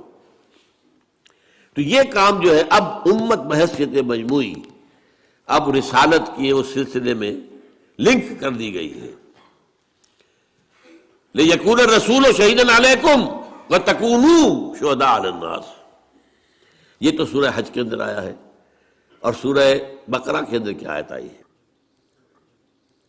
جب قبلہ بدلا ہے، رخ بدل دیا، مکے سے مدینے آ کر پہلے آپ نے 17 مہینے بیت المقدس کی طرف رخ کر کے نماز پڑھی ہے، پھر اللہ کا حکم آیا ہے اور قبلہ تبدیل ہوا۔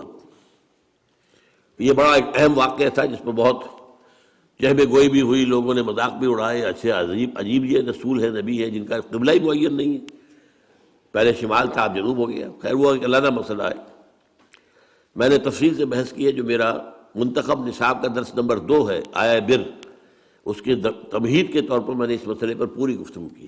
خیر تو وہاں کیا ہوا، اس وقت جب یہ بات سامنے آئی کہ یہ لوگوں نے کہا کہ یہ کہیں گے سَيَقُولُ السُّفَهَاءُ مِنَ النَّاسِ مَا وَلَّاهُمْ عَنْ قِبْلَتِهِمُ الَّتِي كَانُوا عَلَيْهَا قُلْ لِلَّهِ الْمَشْرِقُ وَالْمَغْرِبُ، وہاں فرمایا وَكَذَلِكَ جَعَلْنَاكُمْ أُمَّةً وَسَطًا لِتَكُونُوا شُهَدَاءَ عَلَى النَّاسِ وَيَكُونَ الرَّسُولُ عَلَيْكُمْ شَهِيدًا۔ قرآن مجید میں اہم مضامین 2 جگہ ضرور آتے ہیں، وہی 2 جگہیں آپ نے یہاں پر دیکھ لی کہ وہاں پر سورہ حج میں آ گیا لِيَكُونَ الرَّسُولُ شَهِيدًا عَلَيْكُمْ وَتَكُونُوا شُهَدَاءَ عَلَى النَّاسِ، وہی بات بالعکس ترتیب علیحدہ ہو گئی، وہاں رسول کا ذکر پہلے اور امت کا بعد میں، یہاں امت کا پہلے رسول کا بعد میں، لِتَكُونُوا شُهَدَاءَ عَلَى النَّاسِ وَيَكُونَ الرَّسُولُ عَلَيْكُمْ شَهِيدًا۔ یہ ذمہ داری ہے امت مسلمہ کے کاندھے پر، اور دیکھیے نوٹ کر لیجئے، آج چونکہ ہم یہ کام نہیں کر رہے اسی لیے آج دنیا میں ذلیل و خوار ہیں آج کیوں ذلیل کہ کل تک نہ تھی پسند گستاخی فرشتہ ہماری جناب میں۔ آج مسلمان ہیں ضربت علیہم الذلۃ والمسکنۃ وباؤ بغضب من اللہ، کمزوری کم ہمتی ہم پر مسلط کر دی گئی۔ کشمیر کو ہم کہتے ہیں ہماری شہرگ ہے، لیکن یہ جرت نہیں ہے کہ ہم کبھی انڈیا سے کہہ سکتے ہیں، الٹیمیٹم دے سکتے ہیں ہٹ جاؤ ورنہ پھر آ رہے ہیں مقابلہ کرو میدان میں۔ اور ایک دور تو وہ بھی تھا کہ 2 طرف سے پاکستان تھا اور بھارت ڈرتا تھا پاکستان سے۔ اب تو بہت بدل گیا معاملہ 1971 کے بعد۔ یہ ہماری ذلت، 30-40 کروڑ عرب اور ان کے خنجر پیوست کیا گیا ان کے سینے میں اسرائیل کا، اور بولتے بھی نہیں، کوئی بولتا بھی نہیں، بات بھی نہیں کرتا۔ جو کچھ ہو رہا ہے، جو ظلم ہو رہے ہیں جو وہاں کے فلسطینیوں پر، کس کو نہیں معلوم؟ اور آج پوری دنیا میں ذرا سوچئے، کبھی خون کہیں بہتا ہے تو مسلمان کا ہو گیا مانند آب ارزاں مسلمان کا لہو، وہ چاہے صومالیہ تھا، وہ چچنیا تھا، کوسوو تھا، بوسنیا تھا اور فلپائنز تھا، یہاں تو ہو ہی رہا تھا فلسطین اور کشمیر 60 سال سے، اور اب جو ہوا ہے 8 سال سے، جو افغانستان میں ہوا، جو عراق میں ہوا، اب جو ہو رہا ہے ہمارے، یہ ان کی جنگ ہے جو ہم لڑ رہے ہیں، ہم پر مسلط کر دی گئی ہے۔ اور سب سے بڑی کامیابی امریکہ کی یہ ہے کہ اس نے ہمیں یہ باور کرا دیا ہمارے عام لوگوں کو کہ یہ ہماری جنگ ہے۔ لا حول ولا قوت الا باللہ۔ اندھا ہوگا کوئی شخص جو کہے گا کہ یہ ہماری جنگ ہے۔ ہماری جنگ تھی تو کہاں تھی پہلے؟ یہ افغانستان پر حملے سے پہلے امریکہ کی کہاں تھی یہ جنگ؟ اگر ہماری جنگ تھی تو ہم مدد مانگتے نا امریکہ سے، انہوں نے مدد مانگی تھی۔ یو آر ود اس اور اگینسٹ اس، بھائی کروسیڈ وہ شروع کر رہے تھے اور اس کا ثبوت موجود ہے۔ نکلنے والا فلاڈلفیا سے ایک رسالہ موجود ہے، ٹرمپٹ، دی فلاڈلفیا ٹرمپٹ، اس کے 1 مہینے پہلے کا جو شمارہ ہے 9/11 جو ہے وہ سن 2001 میں ہوا ہے، ستمبر میں۔ اگست کے شمارے میں اس کا جو ایڈیٹر ہے یہ وہی ہے جو ایونجلسٹ ہیں، نیو کانز ہیں، یہ یہودیوں سے بڑھ کر پیروکار اور سپورٹرز. ان کے الفاظ میں نے بہت عام کیے ہیں. 2 کتابچے میرے ہیں جن کی پشت کے اوپر یہ عبارت اور تصویر میں نے پوری دے رکھی ہے، اور اندر اس کے جو ہے اس کا بیک گراؤنڈ الفاظ سنیے. Many people think that crusades are a matter of the past, over forever, but they are wrong. Preparations are being made. August 2001 جو لکھا گیا ہوگا جولائی 2001 میں. Preparations are being made for the last crusade, which will be the bloodiest of all. جتنی پہلی ہوئی ہے 250 برس تک جاری رہی تھی صلیبی جنگ. 10 دورے آئے اس میں، ایک آیا دوسرا گیا پھر آیا دوسرا آیا، کبھی ادھر کبھی ادھر. آپ کو معلوم ہے کہ کتنے طویل عرصے تک 88 برس تک یہ بیت المقدس پر قبضہ رہا یہودیوں کا. پھر لیا اس کو واپس صلاح الدین ایوبی نے، پھر تھوڑے عرصے کے بعد دوبارہ عیسائیوں نے لیا. یہ تو لمبی جنگ تھی 250 برس کی. لیکن اس 250 برس میں بھی اتنے آدمی نہیں مرے ہوں گے جتنے آج تک مر چکے ہیں افغانستان میں اور عراق میں خاص طور پر. یہ سب کیوں ہو رہا ہے؟ یہ اس لیے ہو رہا ہے کہ اللہ کے عذاب میں ہے.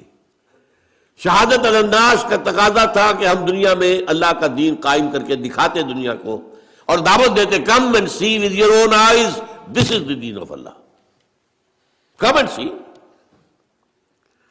اب تو کیا ہے، لوگ ہم سے کہتے ہیں اسلام کہاں ہے؟ وہ تو کتابوں میں لکھا ہوا ہے، کہیں ہے تو نہیں.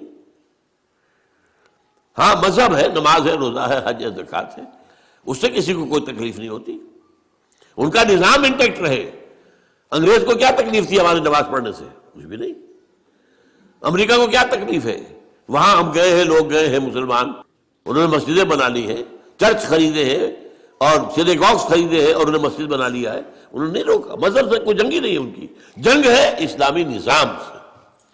خلافت، سیاسی نظام، معاشی نظام، سماجی نظام، تہذیبی نظام اسلام کا، وہ کسی صورت قابل قبول نہیں. آج وہ ہمارے اپنے اندر نہیں ہے. پوری دنیا میں سیکولرزم ہے، پوری دنیا میں بینکنگ ہے اور سود کی بنیاد پر سارا کاروبار چل رہا ہے.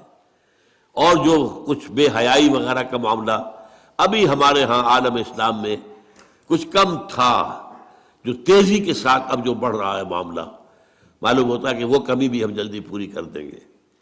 یہ تو ہے تاریک ایسپیکٹ. اور روشن یہ ہے کہ صحیح احادیث حضور کی موجود ہے. اس دنیا کے خاتمے سے قبل پورے روئے ارضی پر اللہ کا دین غالب آ کر رہے گا، جیسے کہ حضور نے اپنے دست مبارک سے غالب کیا تھا آج سے 1400 برس قبل. ہوگا. اور اشارے بھی ہیں عرب سے کسی مشرقی ملک کی طرف جو ہے اشارے ہیں. ہمارا کام یہ ہے کہ ہم اس کے لیے اپنا تن من دھن لگا دیں کہ ہمیں یہ کام کرنا ہے، ہر حال میں کرنا ہے. اللہ کے دین کو غالب کر کے اس کی ایک عملی شکل دنیا کو دکھانی ہے، تاکہ ہم شہادت علی الناس کا جو فریضہ حضور کے انتقال کے بعد اب ہم پر بحیثیت مجموعی آ گیا ہے اس کا حق ادا کر سکے. اقول قولی ھذا واستغفر اللہ لی ولکم ولسائر المسلمین والمسلمات.